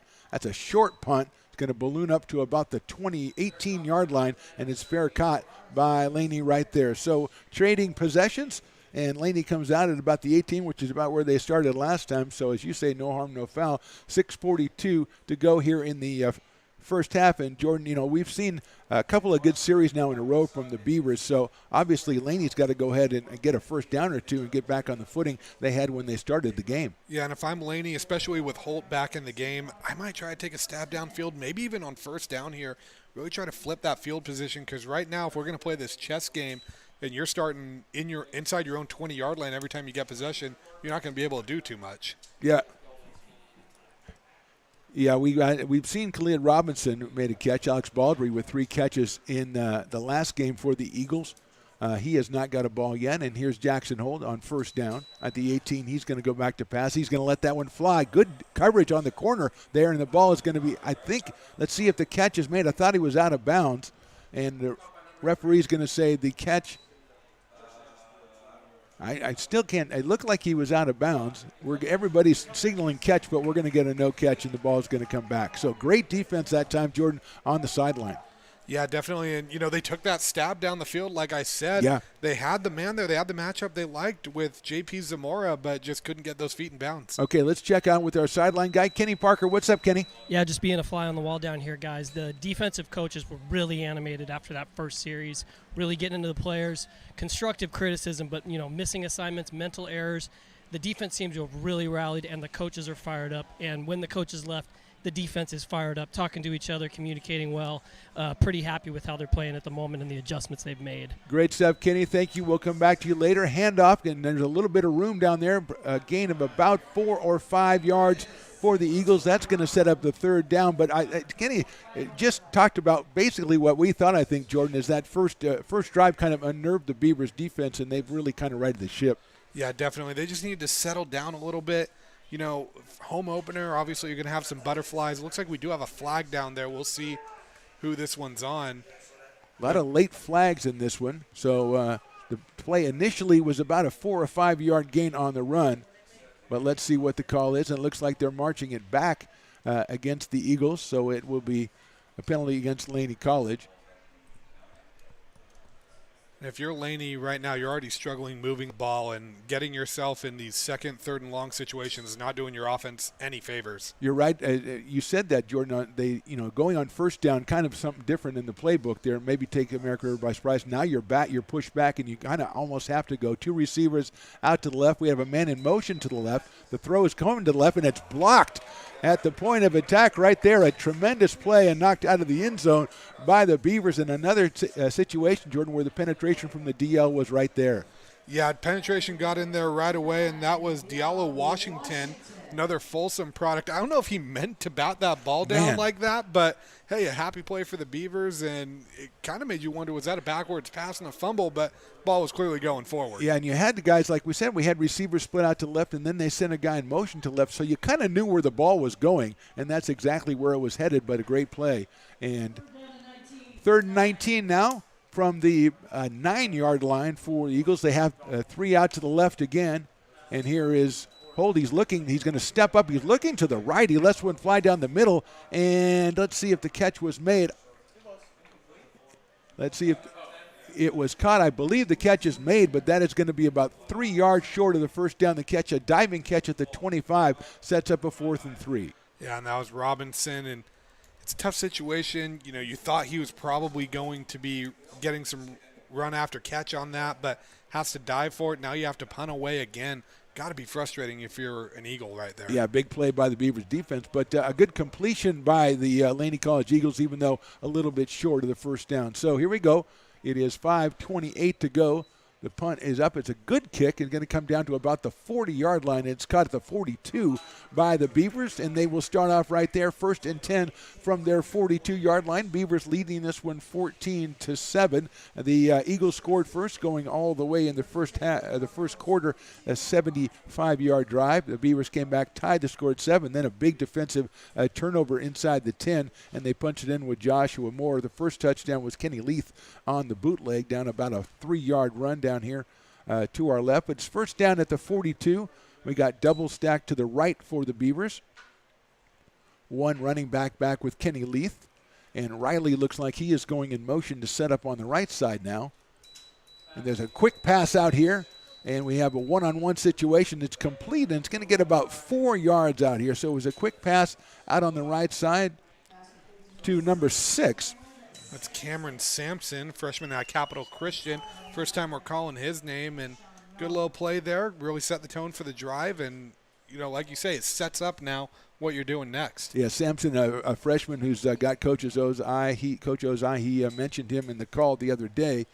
He is somebody who is up and coming. So second down and about 5 yards to go. That's going to be a handoff and cut back as Joshua Moore, a beautiful cutback, gets the first down and more down to the 43-yard line. Great. So Joshua Moore showing some moves right there. He's a big guy, Jordan. A lot of moves on that one.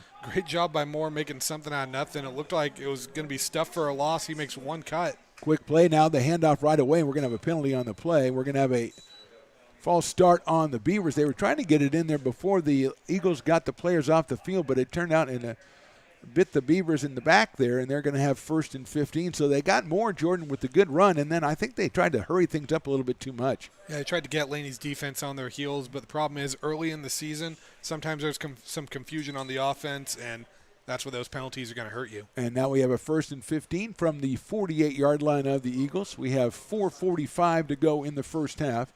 Josh Moore is the running back to the left of Kenny Leith in the shotgun. He's gone all the way at quarterback. We have 2 out to the short side on the right and 1 out to the left. And it is a fake handoff, a spin up the middle to Freeman. Freeman trying to dodge through. He's in some traffic, and he's not going to get too much. It's well defended by the Eagles. They got the ball to Robert Freeman in a different way, Jordan, in the middle of the field, but a little too much congestion. Yeah, I like the play call. I think they were trying to get Laney cheating a little bit, zeroing in on Moore, because Freeman's a player that we haven't really called his number too much today, and that's a little uncharacteristic from American River. Oh, now we have a second down and about 12 yards to go, call it 13, from the 46-yard line. 2 out to the left, 1 to the right for Kenny Leith. He's got Moore behind him. He's standing at about the 50-yard line to receive the center. The snap from center. He turns out he's going to go straight to the pass, kick it out to the left side on an out route, and it's a little over the head of the receiver, and it's going to bring up a 3rd down for the Beavers. He was looking for Freeman again, so he's a little more of a focal point on this drive. You got to think the Beavers are going to try to get him involved a little more. Yeah, more with that good run though, Jordan. But I think that ploy to try to get them, try to get the Eagles with too many men on the field has kind of backfired on the Beavers so far as they face the 3rd and 12 from the 46-yard line. Got to get down to about the 34 of the Eagles. 2 to the left, 1 to the right for Kenny Leith. And he's going to point something out now, maybe look over to the sideline. 3:45 to go here in the first half. Beavers lead at 14-7. And Leith straight back to pass. He's got time. He's going to run it out to the right side, but it's a little bit too low. Had a guy at about the 31-yard line, but the pass is low and outside. It's going to bring up a 4th down for American River College. Yeah, I was looking for Deontay Carter there, and, now we've seen a few drives stall for both teams, but again, this is one of those for American River. You're still winning this field position battle because realistically the worst that's going to happen is you're pinning Laney back on their 20-yard line. Yeah, the discouraging part was you had Carter open on that, and you're trying to hit those out routes, and they're timing routes, and it's early in the season, but you want to make those work. That's a good kick. It's going to balloon up in a fair catch signal for it, the 16 and made by the Eagles. So with 3:32 to go in the first half, the Eagles trail this one 14-7, and the point, Jordan, is you're working on your routes, you're working on everything, timing during the games, but that's the kind of play that you want to make, and we've seen Leith make those quick tosses so far in this ball game and make them on target. That one a little low and outside. Yeah, a little bit of a disconnect, I guess, if you will. I don't want to say it's a miscommunication. It's just one of those where, there's so many moving parts at this level of football that a lot of times guys just aren't comfortable with each other yet. That's a route that I'd expect them to complete in October and November. And get him used to throwing it as well. Okay, so here we go. Beavers defense have been the star so far of this quarter for sure for ARC. 3:32 to go in the half. They lead it by 7.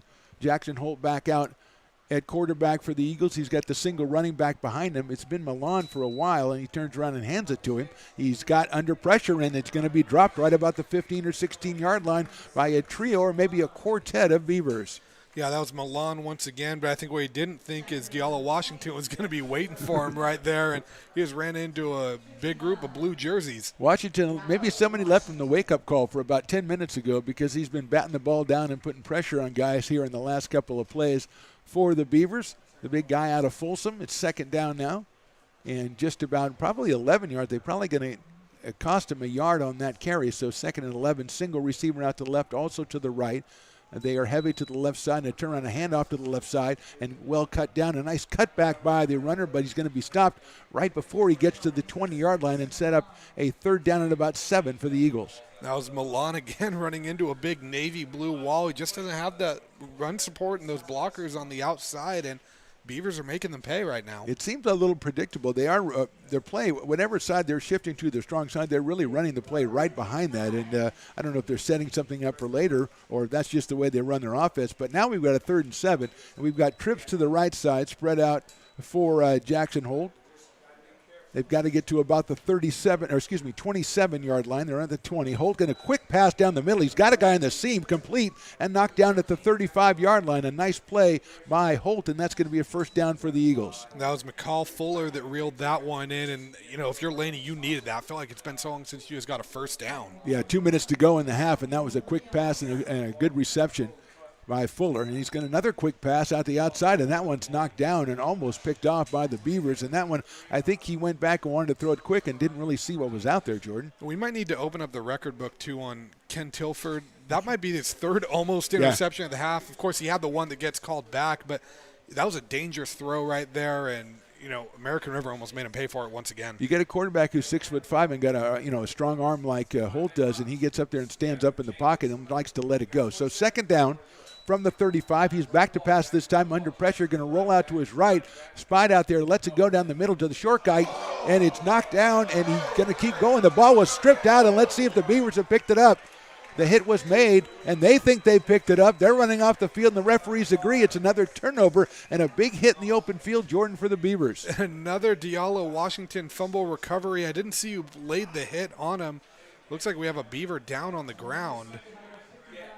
And they're calling for the trainers to come out. We had rolling out was Holt. He found a back in space, and then the contact was made right away, stripped it right away, and Washington with the recovery. And that guy who was down is now off the field for the Beavers.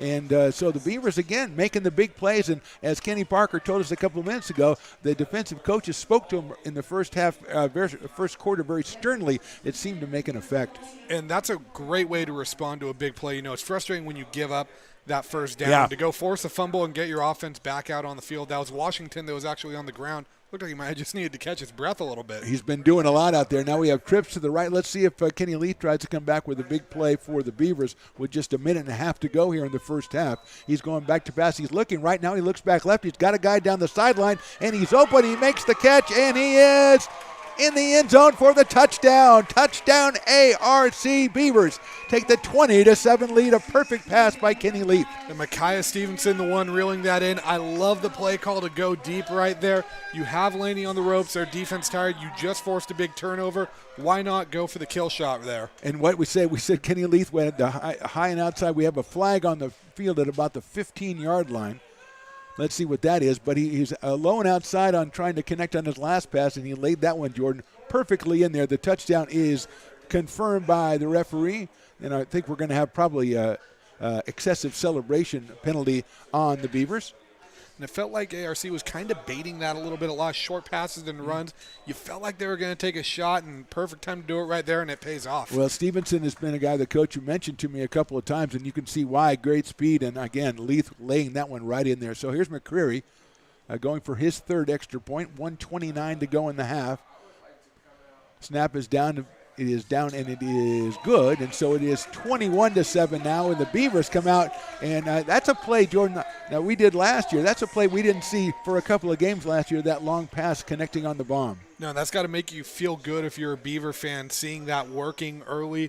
And, again, that's one of the benefits of having a quarterback like Leaf that knows this system, is comfortable running a college offense, knows what he's seeing from the defense, and he's really been the difference maker in this game right now. Yeah, and we saw, the offense has come up with a couple of big plays, but let's go back to the defense. Another turnover they picked up in the second quarter. And we talked to Kenny Parker. They had a talking to with the coach, and we've talked about it before the game, Jordan, how defense has been the stalwart of this team, especially early in the season, and they were so last week, giving up only 7 points to Sac City. But they really come out in this second quarter and really asserted themselves. And this is one of those, American River's generating their offense a lot through what their defense is doing right now, and Laney's offense can't stay on the field for longer than 3-4 plays at a time, and that Eagle defense is gassed right now. This could be one of those where the Beavers really run away with it in the second half. Well, let's don't get too far ahead of ourselves, but let's see if Jackson Holt and the offense for the Eagles comes out with a little bit different look. Now, we saw they hit the big pass and then tried a couple more passes right there a couple of minutes ago. Let's see if they come out and try to put something on the board here with a minute and a half to go. And here's Prieto. Makes contact. That ball is up in the air for a long time, going to come down at about the 3-yard line. It's received by the Eagles. They come up the right side trying to get through, and nice job by the special teams to knock down the ball carrier right around the 22-yard line. And Jordan, they've been able to do that pretty consistently all half long. They have been, but again, another flag right here, and this could be another situation of the Eagles already making a bad situation worse and pitting themselves deeper in their own territory. And a great job by Prieto to put that, the couple of touchbacks were great earlier in the game going the other way, but this time he puts the air underneath it, and give credit to the special teams of the Beavers. They get down there quickly and make the play on the ball carrier. So we'll wait and see what the referee has to say about this. We've had several flags in this game, and it looks like it's going to be against the Beavers. And then we've got offsetting again, and we've done this about 3 times now, and that meant last time we had to redo the kick, Jordan. I imagine that's what we're going to have to do again. So, again, 2 redone kicks. You don't see that every day in the same quarter. No, but that screams early season community college football right there. It really does. Guys just going after it, and you get special teams guys, and some of them, that's the only action they're getting during the game, and they're out there, and they're wanting to make a mark, and sometimes they get involved with a guy on the other team that wants to make a mark, and you got 2 marks, and that doesn't make it right. And right now, too, if you're Laney, I know we've said this, and it might sound like a broken record, but minute 22 left in the half now, you can't go into halftime with 7 points after coming in and taking that early lead. Yeah, but you can't also be on the hasty side and try to make something where something isn't. Just a minute, man. If you're talking 3:22, okay, but you're coming up against the clock as well, and the Beavers are going to try to get Prieto to put the ball down like he has done the last couple of times, and you want to make him go 75 or 80 yards with just a minute and 22 to go. So here we go again, another re-kick here in the first half from Beaver Stadium.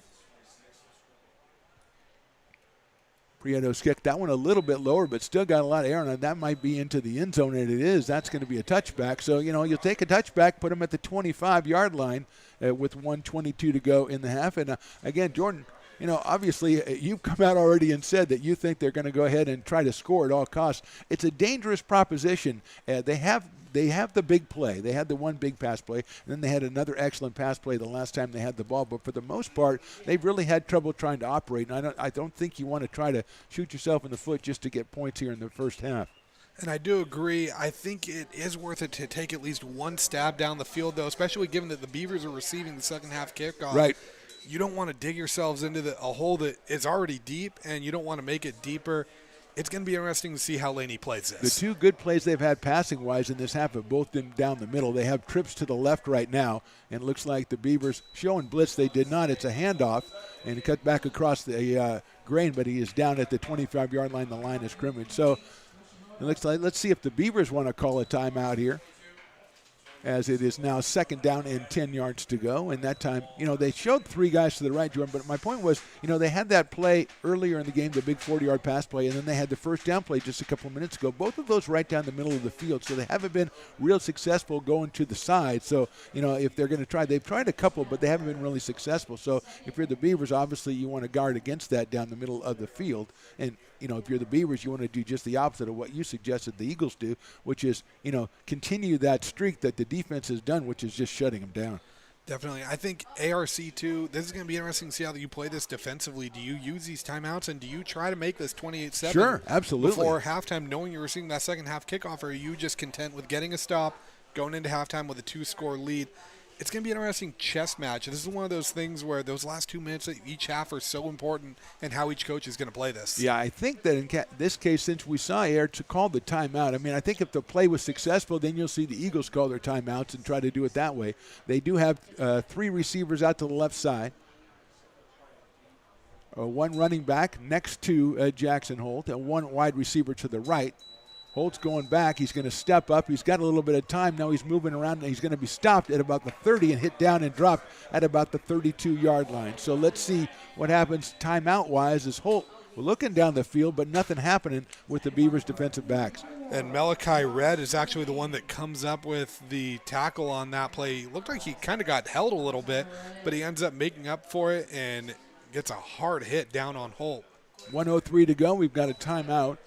I think that's probably the Beavers calling the timeout again. It's going to be like a 3rd down and about 5 yards to go. So, it's a situation where if they get the first down, then you go ahead and try to stop them and let the half run out. But if they don't, then you're the Beavers, like you were saying, Jordan. You want to perhaps get a punt, get some decent field position. You got Freeman, you got Jacobs returning punts, and maybe you go ahead and take another stab for the end zone. But, I think more importantly for the Beavers is just the defense continues to do what they're doing. Yeah, they've really imposed their will on this game in the second quarter, and right now it feels like Laney just doesn't know what to do because nothing they're doing is working, and that's got to be a frustrating thing for the Laney faithful right now. But right now this is a huge 3rd down. If you're Laney, you need to try to convert this, even if you don't turn this drive into points. Get some positive momentum moving into the second half. Yeah, really good point. 3rd down and 3 yards to go, actually. And if you're at the Eagles, you're like, hey, the first drive everything went perfectly and everything went well. We had the big play, and they were able to run the ball a little bit more, basically with Milan and with Nishimoto. So here we go, 3rd and 3. A quick pass looks like down the middle or down the right side. It'll be good enough for the first down and dropped at about the 38-yard line. So it's a first down on the quick pass by Holden. As you said, Jordan, they want to get something positive. That's something positive.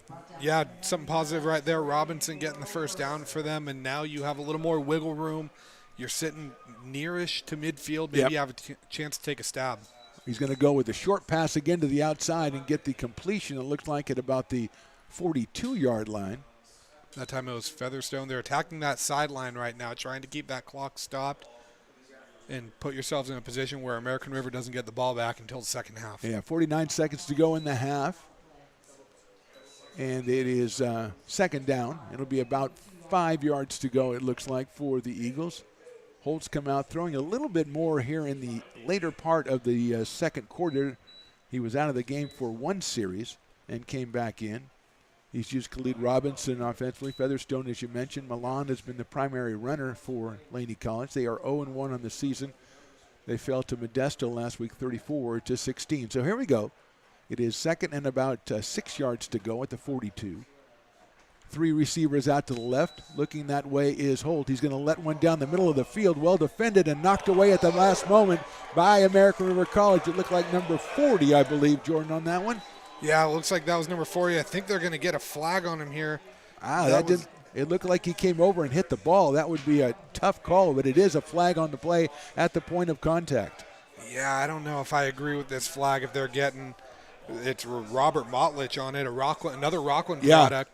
But I don't know if I agree with that. I think that was just a good play by him. Yeah, it looked like he was behind the receiver. He goes up and knocks the ball down. Now, they may say he put his arm on the receiver's shoulder to get himself up there, but it's going to be a penalty on the play. Now, it shouldn't be a spot penalty, and they're going to wave that flag off. So, Jordan, you nailed that one. You didn't think it was – maybe they are listening to you because you didn't think it was a penalty, and they waved it off. It could be. That's twice they've done it now. I think that's the right decision. I mean – I played defense, so I'm going to side with the defensive player a little bit, but wait a minute. I thought it's a clean play. I don't want to give away any secrets, but I don't see you making a play like that. Well, it was a few years ago, and obviously, it's one of those. You got a kid now. You're more settled. I understand. Yeah. Well, Matalik with a great play, as you mentioned, 46 seconds to go, and now that'll bring up a 3rd down and 6 yards to go. That was a fine pass by Holt, but well defended by Matalik and bringing up the 3rd down. And Holt's back to pass again. He's under pressure. It's a little middle screen too high and off the hands of the receiver. It's going to bring up a 4th down for the Eagles. And I thought it was interesting how deep it looked like safety Jared Quenga was going back there. It looked like he was just one of those where they were saying, hey, nothing over the top of your head right now, and that screen pass is a little high. ARC gets what they wanted. You're getting the ball back. I can't imagine I think they're just going to run out this clock, but hey, you got to feel pretty good if you're a Beaver fan watching your defense in that second quarter. Well, let's be honest. I mean, that was a great play by Manalik on that pass, but that ball was right there, and the receiver was right there, so that's enough to scare you a little bit. Here's the punt. It's going to be a short punt coming up and get it about the 20 on a fair catch. The Beavers, and they'll have first down, make that the 30-yard line, so it'll be 1st and 10 on the 30. Just 35 seconds to go. And, Jordan, we saw a lot of timeouts. I assume both teams are out of timeouts, so we should, I would think, take a knee on this one, unless the Beavers want to take a shot at a long one like they converted to Stevenson a little while ago. I highly doubt that they're going to make it, but, I mean, it flabbergasted me, the thought of it. But, it's worth it with the arm Lewis has shown right now. I feel like you're playing it safe, especially with how deep Freeman's going. It looks like they're going to kneel this one. Yeah, I think so. I don't think you've had a lot of good vibes after that first drive. The whole first half has been good vibes for you. You don't want to spoil it now with a mistake. So they're going to go ahead and take a knee, and the clock is going to run down from 35 seconds as soon as they start it, which they just did, and both teams are going to leave the field. So let's call it at 21-7 here at the end of the first half, and I got to look to my producer and see if I want to go down to my sideline guy and talk to Kenny Parker, and he says yes, I do. So Kenny, what's going on down there? Pretty good first half for our Beavers. Yeah, the energy's pretty good over here on the sideline, as you can imagine. The defense just imposing their physicality, coaches reinforcing. Keep doing that. Keep doing what you're doing. I'm hearing a lot of one more play at a time and keep it going. Everyone's excited over here on the sideline for ARC. Well, Kenny, tell us the mood on the team after they pulled out that long pass down the sideline with the long touchdown to kick it out to 21-7. Must have been a little excitement down there after that one. Yeah, I mean, this is a very vocal sideline. I think you saw they did get a warning flag from one of the referees, sideline warning. But the defense is constantly cheering on the offense and vice versa. And this is a strong team unit at the moment, firing on all cylinders. Well, thank you, Kenny Parker. We'll come back down to you at the start of the second half. Maybe we can get a word with one of the coaches. That's Kenny Parker on the sidelines. Jordan Georgian's up here with me in the booth. And at the halftime mark, we have the American River College Beavers 21 and the Laney College Eagles 7. We're back after a short break with our halftime show. You're watching American River College football presented by the Stones Radio Networks.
authentic Mexican food. One of the reasons we are different from other places is that we make everything from scratch. You get a great value when you come here, large portions and quality food. Our most popular dishes are many different kind of tacos. We have giant burritos, different kinds of enchiladas, and the fajita. If you're ready for real Mexican food, stop in at a Super Taco. We love to see you. Lincoln Potters Baseball. Placer County's best-kept secret is back for another exciting summer at historic McBean Stadium. 33 action-packed home games loaded with fun for the whole family. Local beer, wine, and eats. Fireworks, giveaways, theme nights, kids zone, and more. Come join in the fun and enjoy small-town baseball with Major League Entertainment. Tickets on sale now at LincolnPotters.com. Lincoln Potters Baseball. Come on out and join in the fun. Hi, I'm Monica from Ace Body Shop in Telling. We are a family-oriented business. We've been in business for over 30 years. We are located downtown Lincoln at 333 Lincoln Boulevard in Lincoln, California. We do automotive repair and 24-hour towing. Our phone number is 916-645-2859, or you can find us on the web.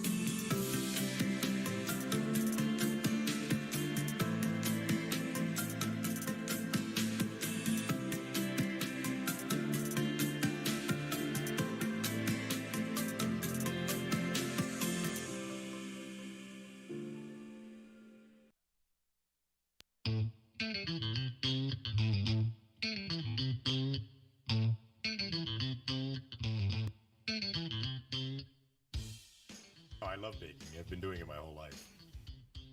Grateful Bread was started because I needed the job.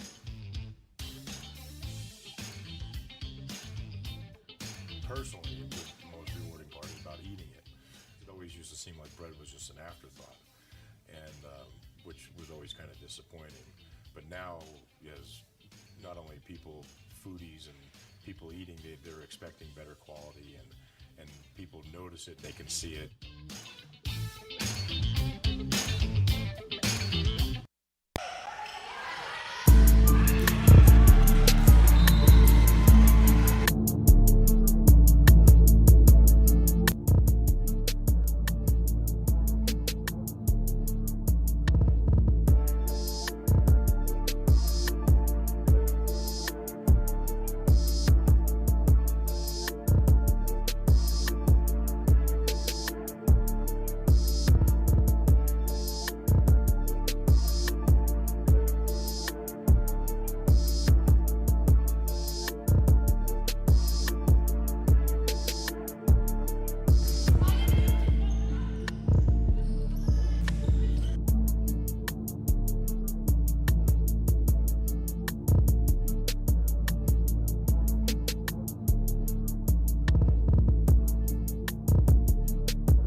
Welcome to the ARC Halftime Show, presented by Taylor Builders.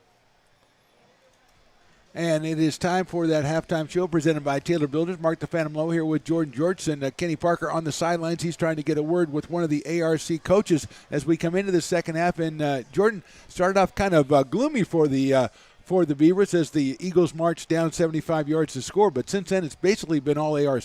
Yeah, maybe you chalk it up to some first game or home opener jitters, if you will. But ARC has looked dominant, especially defensively, to start the second quarter here. Yeah, we've seen some big plays, and we've seen big plays on both sides of the ball. Obviously, the Kenny Leith pass to Michaela Stevenson, the big touchdown to make it 21-7 was huge. But also, Jordan, we talked about the defense for ARC, and they've come up with a couple of big turnovers. And you say turnovers actually bothered the Eagles last week in their loss to Modesto. Yeah, last week Laney had 3 fumbles, lost 2 of them. They also had 2 interceptions, and those turnovers are rearing their ugly head again for the Eagles. And a few of them are just credit to ARC for making some big plays. But either way, if you're Laney, you're not going to get back into this game if you're not protecting the football. Now, you were telling me there were some names that you were saying in the first half, a couple of big guys, and I know Josh Tremaine was huge, but also a couple of guys on the line of scrimmage. I believe Washington was one of the guys you mentioned a couple of times. Several of the standouts for the Beavers on defense that limited these Eagles to 7 points. Yeah, the defensive line has been huge. We talked about Tremaine, the linebacker,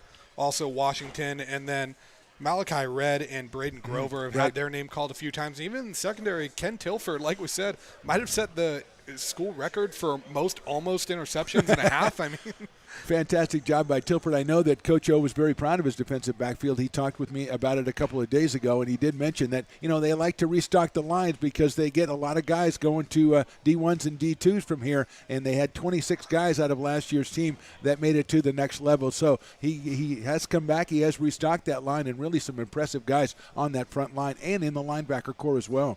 And ARC, it feels like, is one of those teams that, they never rebuild, they just reload. And this defensive line is no exception. And they've really imposed their will on this game. Okay, well, I think it's time right now with just a minute or so before the second half. We'll go down to the newest member of our group. I think he's earned his stripe so far, Jordan. And Kenny Parker. Kenny, what are you hearing from the coaches? I just got finished talking to Coach O, and he's quietly very happy with his team. He wants them to play like it's 0-0, but he's very happy with the defense, playing tight as a unit, playing clean, even with some setbacks, overcoming those. And talking about his quarterback a little, really impressed. Second year, just second game, but he's seeing a lot of poise, good decision-making from the sophomore. He's been in the system, and it's paying dividends. Yeah, it sounds like he's pretty happy overall with his team. Kenny, now you mentioned the defense, how much they had a little bit of a stern talking to. Did Coach O mention that at all? No, we didn't get into the negative, I think, just because so much positive happened after that. I will say I did mention the physicality and overwhelming dominance of his defense, and he did allow a slight smile to come to his face. So he is pretty happy with his defense at this moment. Most coaches will do that. Thank you, Kenny. We'll be talking to you again during the third quarter. And, Jordan, we're just about ready for the kickoff. And as you mentioned, the Beavers receiving the kickoff. Here they'll go from our left to our right. And the Eagles, it's basic, very easy for the bottom line for the Eagles. They've got to stop the Beavers right here on this first drive. Yeah, you need to not even budge. You can't even allow 3 because that puts you in a 3-score hole right now. So defensively, you don't want to say this is the most important drive of the game so far, but this could really be a huge decisive factor in the game right now is how Laney responds to this. And one thing we haven't mentioned, Jordan, is we did mention a little before the game exactly how many running backs that the Beavers have used. They've had 3 or 4 guys on the field. Casey Riley almost playing a de facto tight end. So we'll watch that in the second half. And here's our kickoff. It's a good one by Laney down into the end zone, 1 yard, 2 yards deep. But they're going to take it out from the end zone up to the right side. Good penetration, but he gets through to the 20 and then to the 23-yard line for the Beavers. So kind of a surprising taking it out of the end zone, but gets it out to the 23, and that's where the Beavers will start this one 1st and 10. Yeah, and thankfully it doesn't bite the Beavers too hard. It really just costs you 2 yards. That was Freeman right there, a name that we didn't call a ton really in that first half that little uncharacteristic, I guess, if you will say, from calling these ARC games. Yeah, and if it is Freeman back there, you understand why he's going to go ahead and take that one back, because he has a history of breaking the long return. So here we are with Kenny Leith. Jacobs behind him, I believe, to start the half. We've seen a lot of Josh Moore as well. Toure Henrik has been in there, as we mentioned, Casey Riley a couple of times. Leith in the shotgun, first down at the 23-yard line.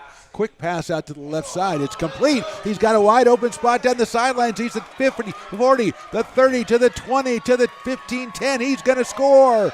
We see a penalty coming on the right side from the referee, but we have a long touchdown right there, 76 yards for the Beavers. And Amari Baker's the one that reeled that one in. I think they're going to get the Beavers for another excessive celebration penalty. It looked like that pass got tipped at the line of scrimmage, and Baker just was in the right spot, and no one was there in front of him, and easy trip to pay dirt for him. Quick out to Amari Baker out of Edison High in Stockton, and he went all the way down the sidelines, and that flag went up before Baker even crossed the goal line, so that was really an excessive celebration. Hey, you know what? When you have a big play like that, you deserve to celebrate. You just got to keep it in the box. That's all. Well, let's get those points up on the board, Mr. Scorekeeper, so I can feel good about saying 27-7, and that is exactly, Jordan, we're talking about exactly what Laney did not want to have happen. Yeah, Phantom, it's like we said, you got to respond right there, and that was possibly the worst response you could have had. Now we keep saying you need points. You really need points here. You really need points. Let's see. We're setting up, I think, for the extra point. Quincy Gallen is on the field, the backup quarterback, who's also a captain for this team. He's a sophomore out of Antelope. We've had, in the first half, it was Logan McCreary putting it through 3 times, and now it is 27-7. And I believe McCreary is they're going to go ahead and maybe mark off the penalty on the play, and they move the ball back at the 7-yard line. Make it a little harder for McCreary. And now they're going to go back to the 2-yard line. So, Jordan, sometimes I wonder, why didn't they just say, okay, we're going to end up here, let's don't go back to the 7? I've experienced this, and I think the ref is wearing a Fitbit, and he needs to get his steps in. You got to get your steps in. Yeah, I got mine in last night at the Placer game. I think I parked at Taco Tree. Gallen's going to put the ball down at the 10-yard line. McCreary comes through, lets it fly. It's a little bit low, but it goes right through for the extra point. So right off the top, 8 seconds off the clock, and that 8 seconds for Baker. Jordan, that's a pretty good running time for 70 yards, 8 seconds. And the Beavers now up 28-7. Phantom, if I could run 70 yards in 8 seconds, I think I'd still be down there and not calling plays up here in the press box, but nonetheless, I'm a little slower than him. Let's say 18 seconds is my target time for you for 70 yards. Is that too harsh? Do I get a stretch beforehand or no? No stretch. Once you get older, plus when you become a parent, there's no stretching involved. Oh yeah, there's just a lot of generous. chasing. Just a lot of chasing. You're going to have to wonder. It's going to be staggered across the field too, because they don't go in straight lines. I think you need that side to side. You need the agility as a parent more than you need the speed. You need side to side. Here we go. We're going to kick it off. Prieto for the Beavers. So Prieto's handled the kickoffs, and I believe the punts as well, and McCreary has done the extra points. And both have worked out pretty well as far as Coach O is concerned for the Beavers. He's pinned down the Eagles many times in their own territory after the kickoffs. Yeah, and Laney, this one, you need a big punt return right here. You need, or kick return, if you will. You need some positive momentum before you go into this drive. You don't want to be pinned back behind your own 20 again. Yeah, and you're going up against the one faction of the Beavers that have the most confidence, and that's their defense. That kickoff is down to the 5-yard line. He called a fair catch on that at the 5-yard line, which, Jordan, I'm going to say it right here, that's a curious choice. Well, it brings you out to the 25-yard line, so it's a touchback. Phantom, that's your old. I know you're still grasping the forward pass right now. Obviously, if you're listening, I haven't grasped it totally, but yeah, he makes the fair catch, and they send it out to the 20. So it's like a touchback. It's a fair catch touchback, which is a little surprising though, because again, we have talked about Prieto and his kicks. He puts a lot of air underneath it, but you think that you want to get a chance to break one, like you said. Yeah, you're down 3 touchdowns. Maybe you get a chance to break one. They haven't so far, but that doesn't mean they can't. It's hard to, and it's rare you see a college returner kind of have that restraint to call that fair catch, because fielding a kickoff outside the end zone is almost like a big juicy steak in front of a dog right there. You want to take that. That's why I was surprised. So here we go. Jackson Holt behind center in the shotgun formation. He's going to turn around and hand it off right away, going up the middle and getting a little bit of room in there and getting all the way out to about the 34-yard line. So a good carry for the Eagles, and they'll have a 2nd and 1. That was Milan on that one. A good run to really set the tone for the drive. That's what you want to see if you're Laney. And Milan, as you talked about, he only had the ball 3 times. He carried it for 22 yards, so almost 7 yards or over 7 yards a carry, but didn't get a lot of carries last week, and he's got the lion's share tonight, Jordan. Yeah, and you almost wonder if maybe he was banged up a little bit in that first week, or if they just saw something in him and said, hey, you're going to be our workhorse this weekend. All right, 2nd and 1 right there at the 34-yard line. And the handoff again, and there's another little bit of a hole. Bounces off, and it's going to get to the 40 and up to the 42-yard line for the Eagles, and they've got 2 running plays and a first down at the 42. And Milan bringing a few tackles on that. You wonder if Laney maybe saw a chink in the armor for American River, and that's what's making them attack, because it feels like they're going north-south running a lot more than bouncing it outside right now. Yeah, well, they did go to the pass in the latter half of the second quarter almost extensively, and the Beavers shut that down and caused a couple of turnovers. So maybe they're going back to the running game. It was successful on that first drive when they went 75 yards to start the game. So first down at the 42. In motion from the right to the left. It's a fake. Then it is a handoff to Milan. He's going to cut to the right side, cuts back inside, but he is stopped pretty well by the Beavers. Not a lot of gain there. Maybe a gain of 1 to set up a 2nd and 9. Looks like it was Tremaine that met him, and I think there's a Beaver a little slow to get up right now. Looks like that is number 91, Garrett Risley, out of Jesuit, 6'3", 235-pound freshman, jogging off. They reached down and picked him up right when they heard you say that. So, again, everybody listening to you, hey, the guy's down. We got to get him. Jordan said he's on the ground. 2nd down, just inside 13 minutes to go in the third quarter, 28-7 for the Beavers. There's Holt. He's going to hand it off up the middle and nicely defended by the Beavers, and just a gain maybe of a half yard, and another 2 running plays successful, then 2 not so successful for the Eagles. And that was Washington meeting up with Shamonte Brown. So right when I said I wonder if Laney saw a weakness, and that's why they're going with that run, American River seems to have really battened down the hatches on defense, and now Laney's staring at another 3rd and unfavorable. Let's see what they're going to pull out here at 3rd, and we'll call it 3rd and 10. 2 to the left, 1 to the right for the Eagles. They've got 2 running backs in the backfield. Now one's in motion to the left. Dropped the ball on the snap, and he's going to try to cover it up. And it's covered up, and I think the Beavers might have grabbed it. Let's see if we get a signal. And we do get the signal. So the ball was dropped on the snap back to Holt. The Beavers pick it up, another turnover, and Jordan had bit him last week and is biting him again this week. Yeah, and it looks like it was Washington that picked that one up, and he had the little celebration. Now my question is, did they plan that beforehand, or did they just do that off of vibes? I want to know. I want to be at the celebration practice. If you're in the turnover business, okay, you get a turnover. There's a lot of improvisation that has to go on because you don't plan those. You don't know when they're going to happen. You can think about how you're going to celebrate, but when the moment comes, you don't know. So I think there's a little bit of freestyling as far as the Beavers are concerned. And again, the defense coming up big, and Leith back in the shotgun with Jacobs behind, and looks like Riley to his left. And he's going to go ahead and hand it off up the middle. Nicely closed down by the Eagles, though, and shut down for a minimal gain, if any at all. It'll set up a 2nd and 10. That was, again, Big J. Henry down there stuffing him. A name we've called a few times. Yes. Henry's having a good game despite the score. He's really been a bright spot for Laney defensively. Stevenson coming in and Freeman coming in for the Beavers on the 2nd and 10 as the run gets back to the line of scrimmage. And Big J having a really good game for the Laney College Eagles. I feel like J. Henry just doesn't feel right. Big J. Henry is so much more fun to say. Okay, that's what we're saying. Okay, there you go. 2nd down. Leith in the shotgun. He hands the ball up the middle, cutting back and getting him maybe 2 or 3 yards on the play. It'll set up a big 3rd down and 7 yards to go. Yeah, if you're the Beavers, interesting to see how you play this. You have a comfortable lead right here. Are you content with maybe running this and having that awkward either long field goal, short punt? Or are you going to try to take a stab and get this first down? Yeah, I don't think there's any content when this early in the season, Jordan. I think you want to go ahead and you want to play all out as much as you can. That was Jacobs on the carry there, so it sets up a 3rd. We're going to call it 9 from the 37-yard line.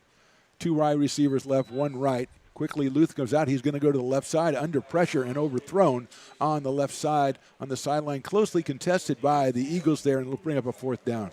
Yeah, I think that was a move by Leith more so to throw it away in a position where if anyone's going to catch it, it'll be my guy, but we're going to save the field position here and try to pin Laney back. Well, the last time they did that, it looked like it was tipped, looked like it was picked off, and it ended up in a big, long touchdown to Amari Baker. So we're going to go ahead and punt it now, and they're going to try to obviously pin the Eagles down, which they've been very successful in doing so far in this ball game. See, Prieto is back to kick it. Little pooch kick up in the air. It's going to be fair, caught right about the 16-yard line. So they did it again, Jordan. Cut them back inside the 20-yard line where they'll start 1st and 10 on the 16. Yeah, and if you're Laney, it's got to be frustrating starting every drive pinned back behind your own 20. You're sitting there thinking, if you're a coach, there's got to be something we can do to flip this field position and at the very least be winning this field position battle right now. Well, they had the 2 good runs, remember, to start the last drive, and then they got the first down, and then the Beavers shut them down. I think they just have to, if you're Laney, again, we say it all the time, second game of the season. And remember, the Beavers started out slowly last year and ended up in the NorCal Championship game and beating Laney in the semifinals. But remember, you're in the second game of the season. It's community college football, so that means there's a lot of turnover. You're on the field for only the second time with your teammates, and you're kind of working things out. You've got Holt back there, who's a freshman at quarterback, so there's a lot of moving parts on both teams, and the Beavers a little more experience on the defense right now. So here's Holt. Turns around, he's going to pitch the option play, and it's going to be broken down by the Beavers and down at about the 12-yard line. On that one, they'll lose about 3 yards, make it 2nd and 13. I believe that was Robert Motlick that kind of led the charge and forced the pitch there, and that pitch comes, and it's just into a sea of Beavers, and really a play that got blown up before it even really began. I saw the Sea of Beavers back in '94. They opened for a Pearl Jam, I think. It was great to see the Beavers. They were good. Great job by Malik. We talked about him. We talked about Tremaine. Those are the jewels for Coach O and his defense. And then the front line has really been playing well today. And here's Holt back to pass. He looks up the middle. He's going to let that one out. Lays it up there. It's defended well, but it might be a penalty. Let's see if we see a flag there. There was a little contact before the play came down, but it's a breakup by the Beavers, and it'll set up a 3rd down. That was Brandon Sanders with the pass breakup for the Beavers, freshman out of Yuba City. Thought he got there a little bit early. I kind of expected to see a flag, but he gets away with one there, and now Laney's, again, dealing with another 3rd and long. You know, that's something that the Beavers have played a lot of man-to-man there on the outside, and they've, for the most part, been pretty good on the coverage as far as those long passes. They've had a guy right there. A couple times we've had flags, but we've had good close defensive plays. Here we go, 3rd down. About 13 yards to go. Holt has time. Now he's going to roll out to his left side. He's got an opening. We've got penalties on the play, and Holt's going to run out at about the 21 or 22-yard line. It'll be short of a 1st down. We'll see the penalty went into the backfield of the Eagles, so that usually would indicate a holding call. Yeah, it's going to be a hold or maybe even a face mask. Looks like the offensive lineman for Laney got Malachi Red on that one. I imagine the Beavers are probably going to decline this unless it really just pins Laney back on their own goal line. I was thinking the same thing. It would look like it was about 4 or 5 yards short of a 1st down if they don't take the penalty. But if they do, if it's a spot foul and they go half the distance, that's going to put him right around the 5-yard line, it looks like. It's going to put him on the 6-yard line. So Coach O says that's just too much chance for us. The way we're getting penetration, we're going to go ahead and take the penalty and set up a 3rd and long. I like the call because depending what happens here, you could be forcing Laney to punt out of its own end zone. Right. And even then, with what the punter's shown us, you're probably getting the ball in plus territory to start the next drive. Yeah, they got to get out to about the 25. Now, we've seen a couple of long passes, as we mentioned, Jordan, have gone down the seam in the middle for Laney when they've been successful. Let's see what they do here on 3rd down and long. Holt in the shotgun, receives it. He's going to go ahead and hand it off up the middle. Got a little bit of room, but closed down quickly at about the 13-yard line. So that penalty probably saved him, Jordan, about 9 yards as we prepare to punt, and that punt will probably be struck from inside the 5-yard line. It looks like we do have a late flag. I don't know what happened there. It's going to be a dead ball penalty, but that would mean, talking to the coach on the Beavers side. Let's see what that call is. Again, a lot of penalties here early in the season, and it's going to be against the Beavers. It's going to run it out to about the 30-yard line. So that's a big mental mistake for the Beavers. They had them pinned down, 4th down. It's going to have to punt from inside the 5, basically, and it's a penalty, and it'll give the Eagles a 1st down at the 30-yard line. And that's one of those, like we talked about, American River had 8 penalties, 104 yards. You can't be giving up stupid penalties like that because it's just costly and there's no need for it. 9:25 to go in the 3rd quarter.